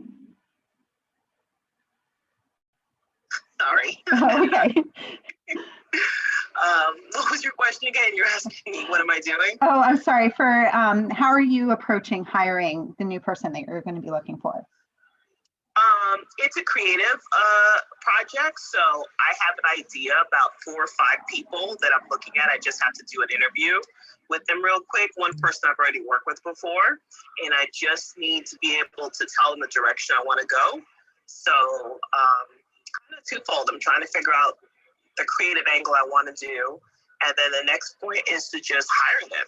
I've got some really good candidates. So I just need to pull the trigger and hire the right person. It's just for a website update. Okay, so for that type of thing, you can kind of look over their portfolios and you have a few different applicants. So it's just kind of picking the one that seems like the best fit for the creative that you're looking for. Yes, okay. Yes. Awesome. And I know, well, at least in the past, I've known that you had some VAs that were running your marketing and that sort of thing for you. Is that still the case? Yes, I actually have someone I hired 2 weeks ago, maybe a week ago, to do cold calling. So I have a VA that's doing cold calling right now, and he's actually very good, like really good. So I mean, just very upfront, very open, talks to me. So one thing I've done differently this time than I've done with other VAs, because I've made mistakes, because sometimes we give it to somebody else to do. We don't check back as often as we should. I don't know if it's ever happened to you. And all the time. Yeah, because the work's being done, you don't really check in or whatever. So this time after he first started, I check in with him every day to find out how it's going, just to get his opinion on what I can do better, how are the lists working for him. And it seems like it's keeping him on the right track, and so that we're both focused on the same goals. And then I realized, after a couple of days, maybe after a week, I don't really need to check in with him as much. He's beginning to understand my system and what I'm looking for. Yeah, I think that's so important because I've had the same experience where, I would hire somebody and give them, say, like a week's worth of work and tasks and, very well, carefully planned out with expectations of when things are going to be submitted and, what sort of things are expected to come out of this. I had some good results with it for a time, but then I realized over time that there were a lot of things that I was not seeing that were being missed. And so I was getting subpar results, even though on the surface it looked like they were doing everything that I expected them to do. But because I wasn't scrutinizing it at a deeper level, I was actually wasting a lot of money and not getting very good results. And I think a lot of people have had that experience because you figure, when I hire somebody and I'm paying them and I'm telling them what to do, they should just be doing what I'm telling them to do. And, I shouldn't have to micromanage them. I hear that a lot with a lot of clients. And it's like, it's not so much to micromanage somebody, but you really do have to kind of mentor them into the role that they're going to be taking on. Even if they've got some experience, they don't necessarily know what it looks like to work for you in your business and the way that you do things. So, I think it's really important to give people not only, the chance to work with you, but the chance to maybe mess it up a little bit, but with your close oversight as they're getting going, kind of thinking about it as like training a small child to learn how to ride a bike sort of thing. Like if you're not there with with them to help them to learn what it's going to take to actually get into a balanced position with that, to where you can kind of just take your hands off of it and let it go. You're going to have to put some work in on the front end. And I think a lot of people just expect they can throw money at it and it's going to be fine. So I just want to caution anybody out there, hiring is a really good thing, but make sure you don't just hire and expect that they're just going to do it all for you and know how to do it the way that you want it. That's going to take some intentional effort on your part to make sure that they do get that far with you. Go ahead. I think that we have to understand too that we are supervising, so it is some work to it. I think when I've hired and forgotten it, I was not doing the supervising I should be doing. So now I try to take a more active role, not supervise as in micromanage, but to like explain how I want something or how are things going for them. And I've learned that some things get lost in the language barrier. Maybe you might send an email about something and they understand it completely different than what you thought you said. So I'm finding that doing a lot of these Zoom quick 15-minute, Zoom meeting, at the end of the day or beginning of the day helps out a lot. Yeah, it really does. I mean, that's what's been game changing for us. And Nick talked about this earlier. We kind of have very similar systems in our wholesale businesses, because I learned from some of the same people that have worked with him. But he was talking about how you should have a daily huddle with your team, especially if you're not going to be in the same office, you're going to be virtual. And obviously, if you're working with somebody overseas for a virtual assistant type of role, oftentimes, like Sandra is saying, they're in the Philippines, there's a language barrier. It may seem really obvious to you when you're using the English language and they understand and can use the English language, but so much can get lost in, one simple sentence that seems so clear and they take it completely the opposite way. And really just having that communication like through Zoom, where you can hear each other's voice, see each other's face, can really head off a lot of that. But taking the time to meet with them every day, Nick mentioned to kind of review the day prior of what happened. He was really talking more about acquisitions, but this is across the board for anybody on your team. What happened yesterday? Do you have any questions? What were the hurdles? What are you going to do to overcome them today? What's our goal for the day? So we're all kind of in it together and we're pulling together. And then at the end of the day, I have them report on their KPIs to me daily on a spreadsheet so that I can see at the end of the day what the numbers look like for whatever tasks that they're doing. I try to put a number to everything that I expect them to do, so there's some sort of a measurement that I can see if they're staying on track. And then if I see that the numbers look a little bit off, or depending on their role, if I see my results are looking a little bit off, then I kind of have some data to go dig a little bit deeper. So, I definitely want to supervise my people every day, but, I check in with them. I ask them to report to me. We make sure that we do a face-to-face or at least a voice-to-voice every day, like you were saying, Sandra, for about 15 minutes. And it really is just so helpful. And it's nice because, we can hear each other's kids or dogs or whatever in the background. So we get to connect a little bit on a personal level as well. And I really think that that helps so much with team camaraderie and not just, having it be a dry interaction with an employer-employee situation. So thank you so much for sharing that. And, I wanted to just kind of take a moment real quickly for anybody who's interested in hiring, or maybe you haven't really thought too much about this because, like Liana was saying, she never planned to really build a business. It just kind of started happening because of how she got involved in real estate stuff.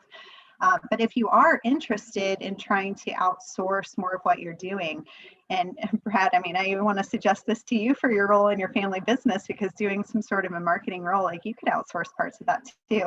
I've outsourced parts of my role working for other investors with their knowledge and consent, of course, but you can outsource things in your personal life, things in your business, things in work that you're doing for other people, as long as you're making sure to supervise it properly, and, anybody that needs to put their okay on it is fine with it.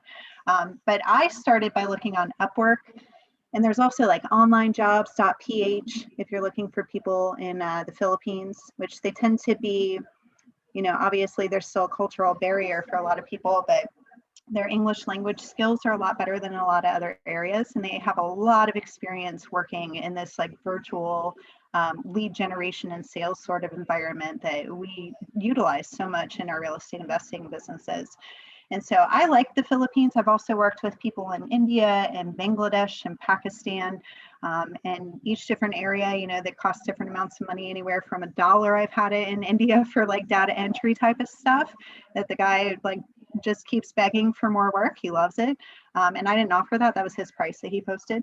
I've spent, $5, $8 an hour. I've used agencies with a bunch of different VAs on it. And I actually keep going back to, I just want to hire directly one person. So there are some agencies out there you can certainly get in with, but you still have to manage the manager, the supervising person for your team. And when it's come down to it, I've noticed that I've had less communication directly with the people that are doing the work. And there's a lot more room for those cultural differences to come into play with the language and passing things down to the people underneath. So I really have come to prefer over many years just hiring one person directly onto my team and managing them up inside my team, kind of building my own, not agency really, but to have my own team of people with like one executive assistant that's kind of in charge of managing them for me. And then that person gets to know me, and that tends to work a lot better. I just wanted to throw that out there. If you are looking to outsource anything, again, even in your personal life, it could be taking your dry cleaning to the store. Find somebody to do something for you and test it out. Like, develop the skill of actually hiring a person and working with them and managing them, and go through a few people. Do what everybody needs to do when they're learning how to do something new that they've not done before, so that you can position yourself for if and when you're ready to do something like that in a real estate investment business, then you'll already have some experience doing that. Because I can tell you, I've been through a number of VAs, a number of agencies, like some have worked out for a much longer time and some for a much shorter time. But at the end of the day, I learned so much about myself as a leader and my lack of understanding of how to actually run a business and a team, where I just thought, oh, we all have a great work ethic, let's just go. And it really takes a lot more than that. You really do need the skills of being a business leader. And what's coming to mind right now are a couple of books I'd like to recommend in that direction. The 21 Irrefutable Laws of Leadership by John C. Maxwell. Definitely check that out if you want to be a leader in your life in any way, shape, or form, whether it's in your home relationships or in your community, in your work, in your business, whatever it may be. Definitely check that book out. And there's another great book, Good to Great, and I'm spacing on the author's name right now. If anybody knows, please feel free to help me out here. But they looked at all the businesses over a long span of time, going back into like the saying 1900s, but that's right, like 1940s, 50s, I think, in there, coming up to the early 2000s, and what really helped the ones that became these great, amazing, long-lasting companies to get to where they were compared to all their competitors. And there's so much in there that dovetails well with the 21 Irrefutable Laws of Success, because it really is about leadership and just what you're really going after and how to establish that culture with your people to where everybody is kind of pulling in the same direction.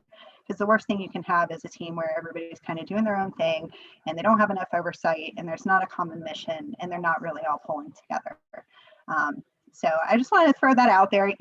If you really want to find freedom in your life, a really good way to start is to start hiring people to do tasks for you in your life and business. And we had a few more people step into the room, so I just wanted to say hello to everybody and let you know that we're kind of just having an open conversation this evening. Anything about marketing, real estate investing, or even talking about more general stuff in real estate investing business. So if you have a question or something to add, just go ahead and raise your hand and we'll be happy to bring you up on stage. But Sandra, I wanted to kind of go back to you for a moment and ask you a little bit more about marketing in your business today. So I know you said you just hired somebody to do cold calling, but maybe talk a little bit more about other types of marketing that you've been doing. I don't know if you stopped doing some stuff recently or what, but maybe you could talk a little bit about your experience with marketing in general with your business in maybe the past year or two. Oh man, that's probably a lot of different things. I've been doing cold calling. I've been doing direct mail. I've been doing, I want to do more social media marketing, Facebook, Instagram to find sellers. Right now I've been concentrating solely on the cold calling, and we just started that project maybe about 2 weeks ago. Did you hear me? Yeah, you're good. Yeah, about 2 weeks ago, and it's going pretty well so far. I had first started trying to do the cold calling on my own, and then learned that I am not good at cold calling, which is another part of finding a way to do better at the marketing. Is don't try to do it yourself, especially if you're not very good at it. Recognize that, and don't get down on yourself because you see other people out there doing it and you don't like to do it. Because I really didn't like doing the cold calling, so I found other people that were better at it, and I gave them the resources that they needed to do it really well. So I think I like the cold calling right now because he's just bringing in leads for me, and all I have to do is he qualifies many of them. All I have to do is talk to them, make offers, or have my assistant pull up comps, and we just make offers on those deals. Well, that's really exciting. I know, and a few years back, you were totally on direct mail, kind of like we've always been. So, I see a lot of people moving into cold calling now, but, most people are doing like what you're doing. What we've done is hiring people.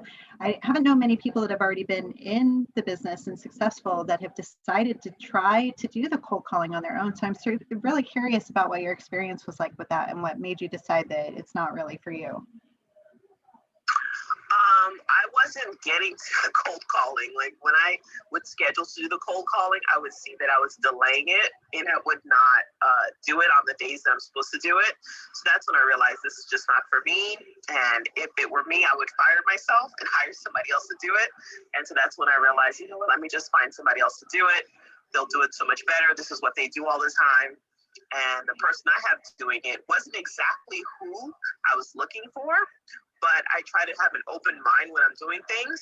And I saw that, you know what, he checked some of the right boxes. Let me go ahead and give him a call. Because one of the things, maybe Marlena, you can give me some feedback on this, is that I thought I wanted a female voice and a male voice. So two different people. Actually, I thought I was going to get two female voices, because I thought those would probably get a better response. And the first person I got was actually the male voice when I was looking for the female voice. So he's actually working out very, very well. So I don't know if there's a difference between the two. I tried to look for someone that had less of an international accent, more to sound like they were American, but the person I found has an accent, but still does a really good job. Yeah, I mean, so I always wanted to do the same as you, and I've had a great experience working with some women in the past, both for cold calling and in our acquisitions team in general. But ultimately, none of them have really worked out for the long term. And it's funny because there's a mentor of mine that we were talking about needing to hire another acquisitions person, and he said, "Whatever you do, don't hire a woman." And I'm like, what? And he's like, and I don't, yeah, he's like, I don't mean to be sexist here. So just, take this for what it's worth. But, like you as a human being, Marlena, are different than the typical lady out there. Like you're willing to really dig deep and ask questions because like you're personally motivated to like really go after things in a way that not everybody is. Right. And that's true. I mean, not everybody is cut out to do a role where you have to, do some sort of, I don't really consider it sales because we're buying, but, in a sense, like you really do have to have a certain way of presenting yourself and persevering, going after things, being a problem solver. There's so many things in there that, it's a small portion of the population that can really naturally go after something that way. And, there's a larger population there that can be trained to do some of that stuff. But I was really curious about the male-female difference there. And he said, my experience is all the big real estate investor companies that are out there that have teams of people that are really killing it, none of them have a bunch of women on their team that are the ones making it happen. They're all guys. And I'm like, okay, well, maybe that's just, confirmation bias because you're looking at those teams and they just happen to be guy heavy teams. But when I really started looking at the data of all the women that we've had come through our business, whether it's for cold calling or like I said, acquisitions, they are the ones that have not worked out as well. Whereas more of the guys that have come on our team have kind of naturally taken to it. So I can't give you like statistical analysis and say this is 100% true, but I highly respect this mentor and his advice, and it usually ends up being true, even though that one's hard to kind of measure. But his thought process on it was that you'll get a girl and a guy on the phone having the same conversation with the seller, really trying to achieve the whole thing. And the female is more likely to kind of feel uncomfortable pressing harder, maybe. If they get some pushback, there's maybe some like stereotypical, like cultural, male female sort of difference that a woman is a little bit more likely to back down and not keep going after the sale, so to speak. And that guys are just naturally and again, I'm not vouching for this. I'm just saying that I can see some of the reasoning here. But the guys are a little bit more naturally willing to just kind of go after it a little bit harder and get the results. So I thought that was interesting. I'm sharing it, but again, not vouching for it. I never thought about it that way. I was just thinking in terms of maybe more people that are answering the phone calls, the homeowners would be more receptive to a woman's voice than a man's voice. But I never thought as far as, being willing to ask the right questions, and circling around if they're not getting the right answers. But I think maybe some of that could be mitigated, and you let me know or not, if maybe you give them a DISC survey, try to figure out what their DISC personality profile is before you hire, because you definitely need someone who's like a higher D. Sure. Yeah, I totally agree with that. And I think a lot does have to go with personality. So again, not vouching for that, but I've always felt too that, if a woman's name is on the postcard that we send out, that more people are likely to respond. But, I don't really have any data on that. That's just kind of like a gut feeling. And it's a little bit, more unassuming for a woman to call and say, hi, how are you doing today? When you pick up the phone to a cold call than, having a guy answer. I've always just kind of felt at a gut level that women would get a better response. And I've gotten a great response when I've done these things. So I just, kind of my own confirmation bias there. But yeah, I was really curious to hear that comment from somebody that, again, I totally respect, and pretty much every single time he's given me a piece of advice, even if I've disagreed, it's turned out to be right. So I thought that was a unique thing. Now, we are hiring for new acquisitions people on our team right now using the Indeed method that Nick shared. So I'd be happy to share that if anybody wants to know more about that. But we are getting primarily female candidates. So it's kind of funny. I'm going through this right now and I'm like, oh, but I was supposed to be more looking for a guy. And I'm just like waiting to now kind of go through the pool of the candidates that have jumped through our hoops to see, who's going to seem to be the best one. But I'm a little reticent now to hire a woman because of it. And no offense to any of the ladies out there. I've always wanted to work primarily with ladies. So this is something new to me that, I'm trying to open my mind to too. And no offense to the guys either, because we've had some great guys on our team as well. And just to kind of move off of that topic, because it's a little weird, I'm finding myself talking about the male-female difference there. But I wanted to ask Frank, thank you for coming up on stage. Hello, good evening. And I hope you tell everybody a little bit about your business and what you're doing. And you're local to Orlando, just kind of throw that out there to anybody that's interested in networking in Orlando. But talk to us about your business, what you're doing these days. Hey, Marlena, thank you. Good to be here, even though late. I had so many leads. My gosh, it's just gone crazy this has never happened to me. I've had like 16 leads in the last 48 hours, and it's never been that robust. But anyway, I'll take it. I do a lot of online. Actually, all my marketing is online. Facebook. That's worked out really well, Sandra. I know you mentioned that a few minutes ago. And web has worked out. And I'm a licensed agent with a very large brokerage. There's like, I think 50,000 of us, I'm not sure. And so I have maybe 8 or 9 counties that I advertise in, and I work with agents in my brokerage in each of those counties. And so to your point earlier about training people, most that I've met, most agents, most folks that come in to be a real estate agent aren't trained or aren't thinking in terms of investing. And as the gentleman mentioned earlier about being a problem solver, I really like that idea. I don't go in as a real estate agent. I go in as a problem solver, and let's figure out what's best for the client. And so by working with agents who are really excellent at a local market, I like somebody went to an appointment for me tonight in Haines City, and in the past I've been like, I got to be there. There's no way I trust somebody, and I'm thinking at some point it hit me like, either you're gonna try to cover 6 or 8 counties, that's not gonna work out, or you got to start training people, and it's ridiculous because there's probably most of them can do it better than me, and as a matter of fact, some of these guys are really good. So it's a matter of training them and working with them. But I have found this kind of niche with agents, and then what happens is they become better in their traditional realtor role, because now they stop going in as, hey, let me list your property or whatever, and instead you go in as, how can I help you solve your issue for you, and what would work out best for you. So I really love how this has transpired. Of course, Central Florida, we have a great market here, and I've learned so much. She doesn't know this, but I've learned so much from Sandra over the time through CFRI and some of the classes she's done, et cetera, and Marlena as well. But this is just not something I hear many people talk about in terms of how they work this business, but for me, it's worked out really well, because and you and I've talked about this before, Marlena. I don't think everybody should sell discounted, for cash or even creative financing or whatever. Sometimes they should list it, but sometimes they should do something else. And so I like being able to go in and offer options that are best for the client. So anyway, it's a lot of fun. This is a good place. And then I'm at a place too where I'm understanding my limitations, and you got to build a team, which means you got to coach, train, talk through things.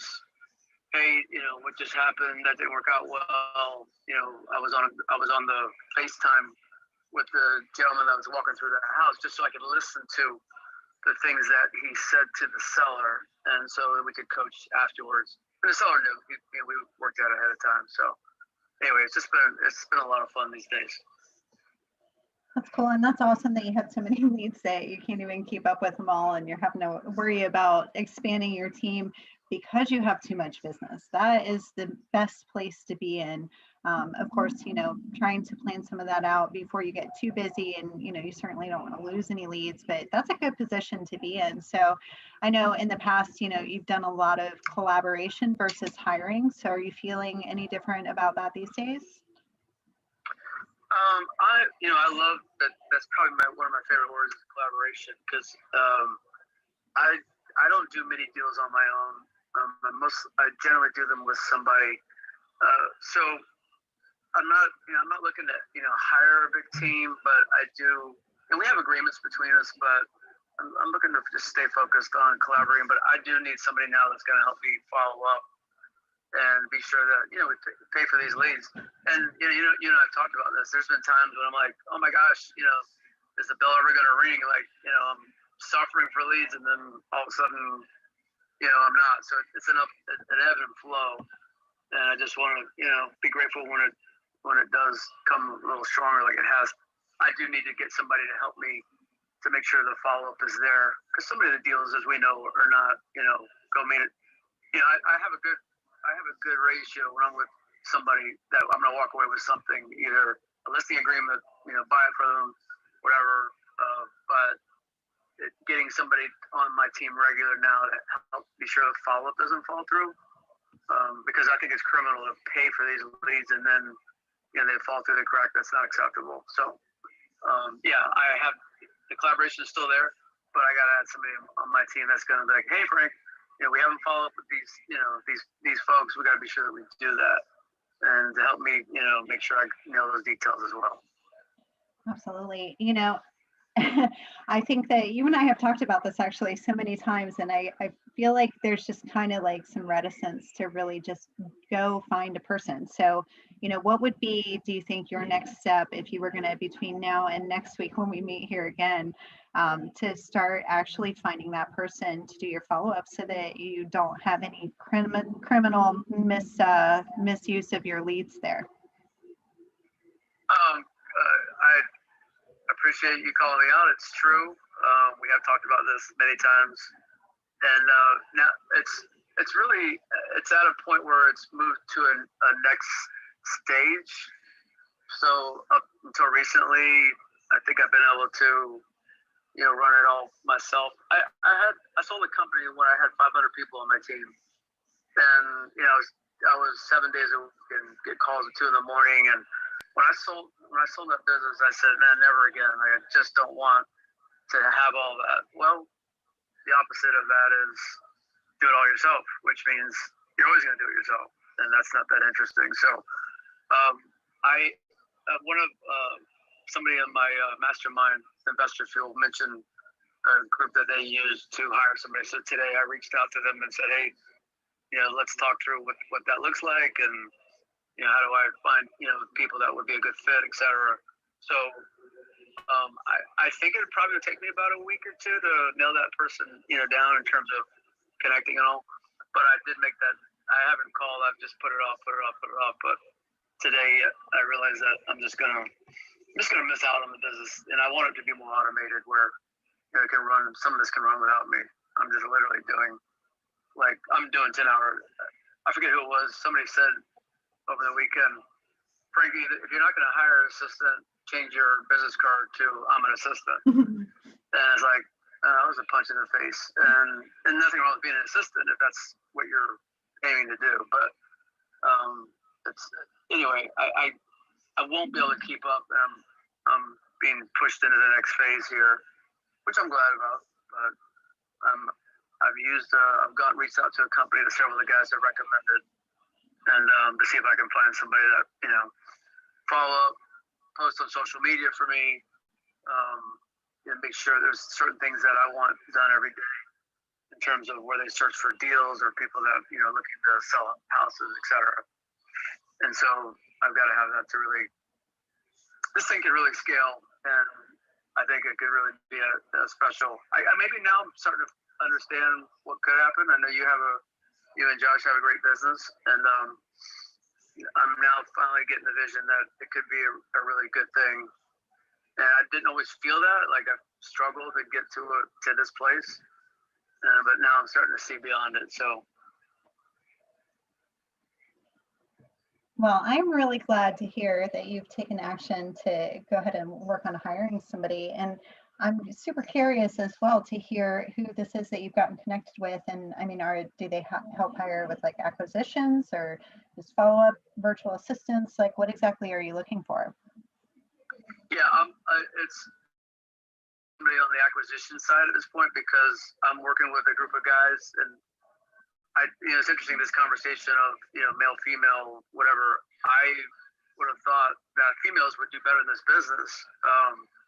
But so that's just interesting learning that I've heard tonight. But I'm looking for somebody that is going to make sure that all my leads get in the CRM, that there's follow up, that they actually reach out to leads, post my initial conversation with them, and then there's certain things that I want posted on social media, because I'm doing everything online. All of my business comes from online now, or referrals, real estate agents, but all the marketing is online. So their job is to post. Their job would be to follow up with leads, and I'm not sure that those are all the same person. And so I'm also using somebody recommended a profile. Sandra mentioned that earlier, to be sure that of the person, because one of it's data driven and part of it's relational driven. I'm not sure that's the same person. So all that I want somebody to do may not be the same person. Sure, yeah, gotcha. So I mean, is this like an agency? Is that who they connected you with? Is somebody that's maybe got a bunch of different people that you can choose from? Yes, it's an agency. I know somebody did mention to me, like, you talked about going to Upworks, but I'm going to try the agency route and see if it works for me. I did this before with cold calling, and it was my fault it didn't work out, because I did not have the daily communication and all that, it's been mentioned tonight. But it's an agency, and so I'm going to see if that's the way I can go. Like I said, several guys have used it, and they're in my mastermind. I trust their point of view. So I would prefer to have somebody that already has the lingo and gets what we do. But I'll test it out and see how it goes. But I will have daily, often communication, and I've got the videos, and I'm recording stuff, how I'm going to want things done, etc. So That's awesome. I'm glad to hear that. And, for anybody that is interested in working with an agency, and Frank, obviously you've worked with one before, so I'm sure you probably already know this, but even if they are coming from somebody that, like one of the agencies we worked with, it was the agency of the person that we were in a mastermind with that was running their systems. And it was like, we're all going to run our systems the same way. And we had the same people working on our two separate businesses. As far as the team of VAs, there were different VA teams associated with different accounts. And so even though I had the exact same team and was following the exact same processes, I was not as on top of them. And we were talking about supervising earlier, but the other person that had the team that was working much better, even though it was the same team, I realized after some time that she was on them like every single day, and really digging deeply into what they're doing and trying to assess even the slightest discrepancy of what her expectations were. And that was not my management style, and I did not get the same results. So not to say that she was a hard person by any means, but just the way that she approached managing the manager of the team, with the agency, rather than what a lot of people do with an agency is just, hey, I'm paying somebody else to supervise, so I shouldn't have to do this. That can make a huge difference. So whether, again, you're working with an agency or you're working with an individual person, just make sure that you do really dig in there and make sure that they're every day doing what you expect them to do, especially in the beginning, because if they get any bad habits started and you don't catch it till later, it's going to be a lot harder to fix than if you catch it right out of the gate. That brings up a great point, Marlena. I've got a question for you. I kind of try to stay away from virtual assistants that are part of an agency, just because I'm not always going to get the same person working on the project. Is that a good way to look at it, or should I not be doing that and give the agency more of a trust? Honestly, I feel the same as what you're saying, is that every time they've switched out a person on me without talking to me about it ahead of time, like for example, with cold calling, we had a cold calling agency this past year that would switch people out without letting us know. And so somebody that wasn't specifically trained on my scripts, that had not received the feedback that I had been giving the one person, and they didn't notify me, even though I had made it clear that this was the person that when my acquisitions people called back on that lead, they were going to say, hey, they spoke with so-and-so. So we did not even know that they were speaking with somebody else until somebody was like, who are you talking about? And we heard it a couple of times and heard a different name and asked the company, and they're like, oh yeah, so-and-so got in a car accident, so we switched him out. It's no big deal, they're fine. And we started listening to the calls that we didn't think we had to listen to anymore, because we had already trained the one person pretty well, and found out that this person was not following our scripts, and they were saying inappropriate things to the seller that could totally mess up the opportunity. And it was very concerning for us, to the extent that we stopped working with them, because it happened a couple of times even after we had told them how big of a deal it was. So we do work with a cold calling agency now, but we were very clear that we wanted to make sure to only have one dedicated person. And if at any time that person was not available, that meant nobody was working for us, because we weren't just going to trade people in and out. So that's my 2 cents on that. I will say that other agency that I had that was more virtual assistants, they were doing things like text messaging and my list building and, uploading data and, exporting and skip tracing and doing more like database stuff. And it didn't matter as much if different people were working on it, because the instructions were pretty much basic and the same. But managing the person to manage them when they also had to manage other teams for other accounts, managing the manager was a challenge, because they had so many things that they were responsible for that a lot of times things were just falling through the cracks for us. So, I've actually gotten a lot better results working directly with a data type of virtual assistant, or I have a few now actually that I've just hired on individually, and it's working out a lot better than when I was trying to have one agency that was managing them, even though it was for something that was database and a lot more easy to train. So that's my 2 cents on that.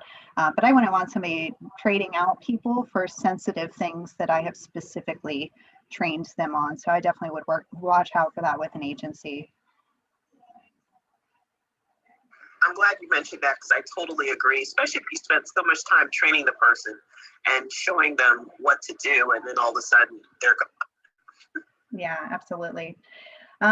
And, you know, again, like when you have one person, it's much easier to develop a one-on-one relationship and really make them feel like they're a part of the culture of your team and your business.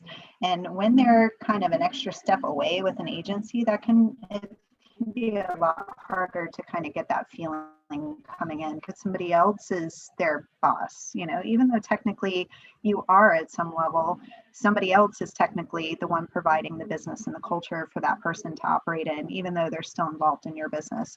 So there's just an extra layer there. I don't think it's necessarily a bad thing, but it's just something to be aware of. You know, working with different types of people.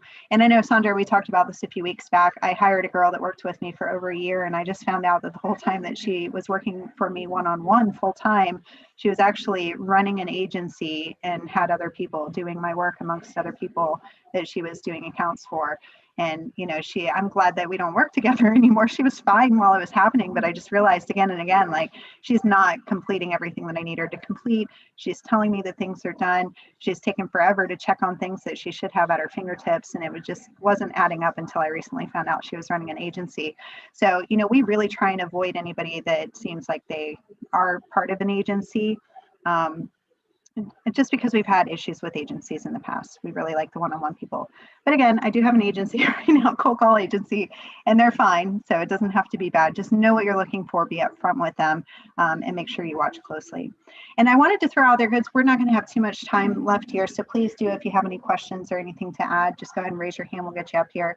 But I wanted to throw out back to going to Nick's hiring process. I know he mentioned about using Indeed, and it's very much like PPC, and you got to generate leads like you do for your acquisitions and your real estate business, and, you know, sift through them and find the right ones and make the right offer and all that kind of stuff. So I just wanted to throw out what I have been implementing from his Indeed process the past couple of weeks that I've been getting a lot better leads.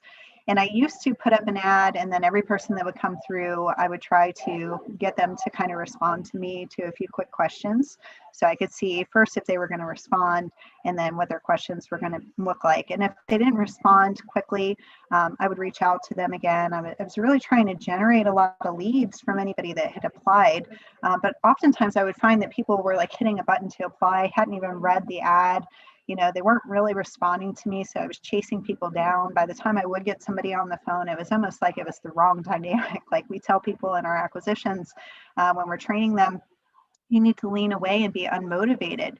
If you're chasing after the seller in any way, shape, or form, then psychologically that's going to make them want to pull in the opposite direction. They have the upper hand now because you're the motivated party. And we found that that's kind of the dynamic that we were creating and working so hard to try and get leads off of Indeed. So this is what we do now. We put up the ad, and if they respond, then without looking at their resume or anything, we send them a template that has the questions on it. And my virtual assistant does this, my executive virtual assistant. And so it takes her 2 seconds to just, you know, kind of click for all, and then she goes and moves them to contacting and sends them the template. If they respond with, you know, readable English, I guess I should say, you know, like their responses are understandable and they responded within 48 hours, which is what they were instructed to do. Then they get another templated response that tells them we'd like to talk to them some more and to please sign up on our Calendly link. And so Nick's team, he actually has somebody that's going to call each one of those people and have the conversation with them to kind of pre-assess them. But we kind of put them through a little obstacle course, so to speak, have them go through a couple of hurdles to then sign up for something with us. And we found that not everybody that is applying is actually signing up for the call, even if they've responded to the question. So, you know, they're kind of weeding themselves out as they go. So now all I know is every day I wake up and I have 2 or 3, you know, 10, 15-minute appointments with people to interview. And when it's time to interview them, I can quickly look at what their responses were and see if it's, you know, going to be a good fit or what kind of questions I want to ask. And so this whole process that used to take me weeks upon weeks to try and get somebody on the phone to interview them, now, you know, I had to add up for a few days, and I'm already jam-packed this week with appointments to talk to people that have already pre-qualified them through my process. And to go more to Nick's point about it being like PPC, it's like keyword rich. So whatever you're going to be looking for, you need to make sure it's in your title of your ad, that it is in your body, your description of your ad, at least 4 times. So if you're looking for like you know, an acquisitions person, you needed to say sales, inside sales, account manager, sales account manager, that sort of thing, repeat it over and over. And so the system will pick that up and it'll say, okay, this is who you're looking for. And it'll put those ads out specifically to the right type of people.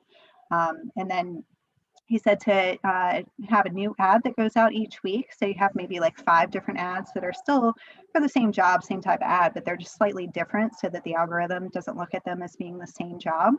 And it keeps your job coming up fresh. So if you put a new one up each week, instead of just running one for 5 weeks, then you get a lot better results and you get a lot better people.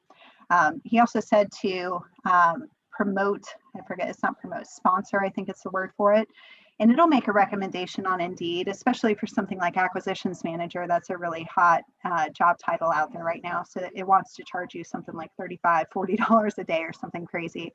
But he said just put it on the lowest that you can do, which I think is about $5 a day. And that helps you kind of fly under the radar of Indeed's like algorithm service. Like, I guess if you don't sponsor it, it's not going to put you up as high in the rankings. So they're really looking to promote people that sponsor, but you only need the $5 a day to sponsor it. And then you get kind of that extra boost of exposure and you really get to utilize it as like paid ads, but you're only spending a small amount on it. So I can tell you personally, a couple months ago, I did a hiring process and over 2 weeks, I spent over $500 on Indeed and did not get one qualified candidate that we could hire. And it was very frustrating. And now I've had the ad up just for a few days and am stacked with appointments this week. And the people that have been applying, I've just been kind of like perusing some of them as I go through them, getting prepared for the conversations. It looks like I'm getting a lot of really great people, which is not the case before. So I don't think so much has changed in the job market in the past couple of months that I'm just all of a sudden getting great people when I didn't before. I think it's really, you know, those minor tweaks of what I did with that process. So again, if anybody has any questions, raise your hand, I'll bring you up. But I just want to kind of point back to Nick. If you have any interest in learning more about what he's doing with PPC, because he's getting really great leads and closing them and their team's killing it and they're not spending a lot of money on it compared to other marketing channels that are out there that people are doing these days. If you want to learn more from him, he's got some different offerings. He can teach you about the PPC. You know, they've got a mastermind group that they're trying to help people do more deals. He was talking about going from doing a few deals a month to going to 20, 30 deals a month and really having a serious operation. I'll remind you that he is based in, oh gosh, I want to say Texas. That could be wrong. I think it's Texas, but he's moving to Miami. So he's leaving his whole operation behind and we'll be doing that virtually now. So he's got a lot of wealth of knowledge that he can provide. And so I do highly recommend that you reach out to him, connect with him, connect with anybody up here on stage. Make sure you're following people. Hi, Nanda, go ahead. What was that, Nanda? I lost you for a little bit, but maybe it was my phone. Oh, okay. Well, sorry to interrupt. Yeah, no worries. I'm sorry if I cut out there, anybody. But I just want to kind of like bring the room to a close if nobody else has anything that they want to talk about. It's a little past 9 now. We usually end at 9. But I will let you know, we had been doing kind of a local Orlando real estate investor live group on Tuesdays. I think we're going to table that and just kind of make this Monday night thing the time that we're on here talking. So I highly encourage you, whether you're local to Orlando or not, to keep showing up Monday evenings with us. Tuesday evenings at 9, the main REI live group is talking about wholesale business, and they're kind of doing a weekly training thing right now. So if you want to learn more about that, you can check that out tomorrow evening. And we also do Thursday nights for REI live.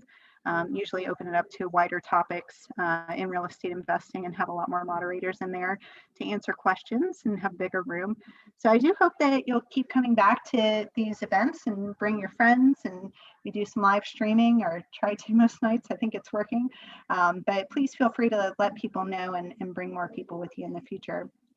But any parting thoughts this evening from anybody?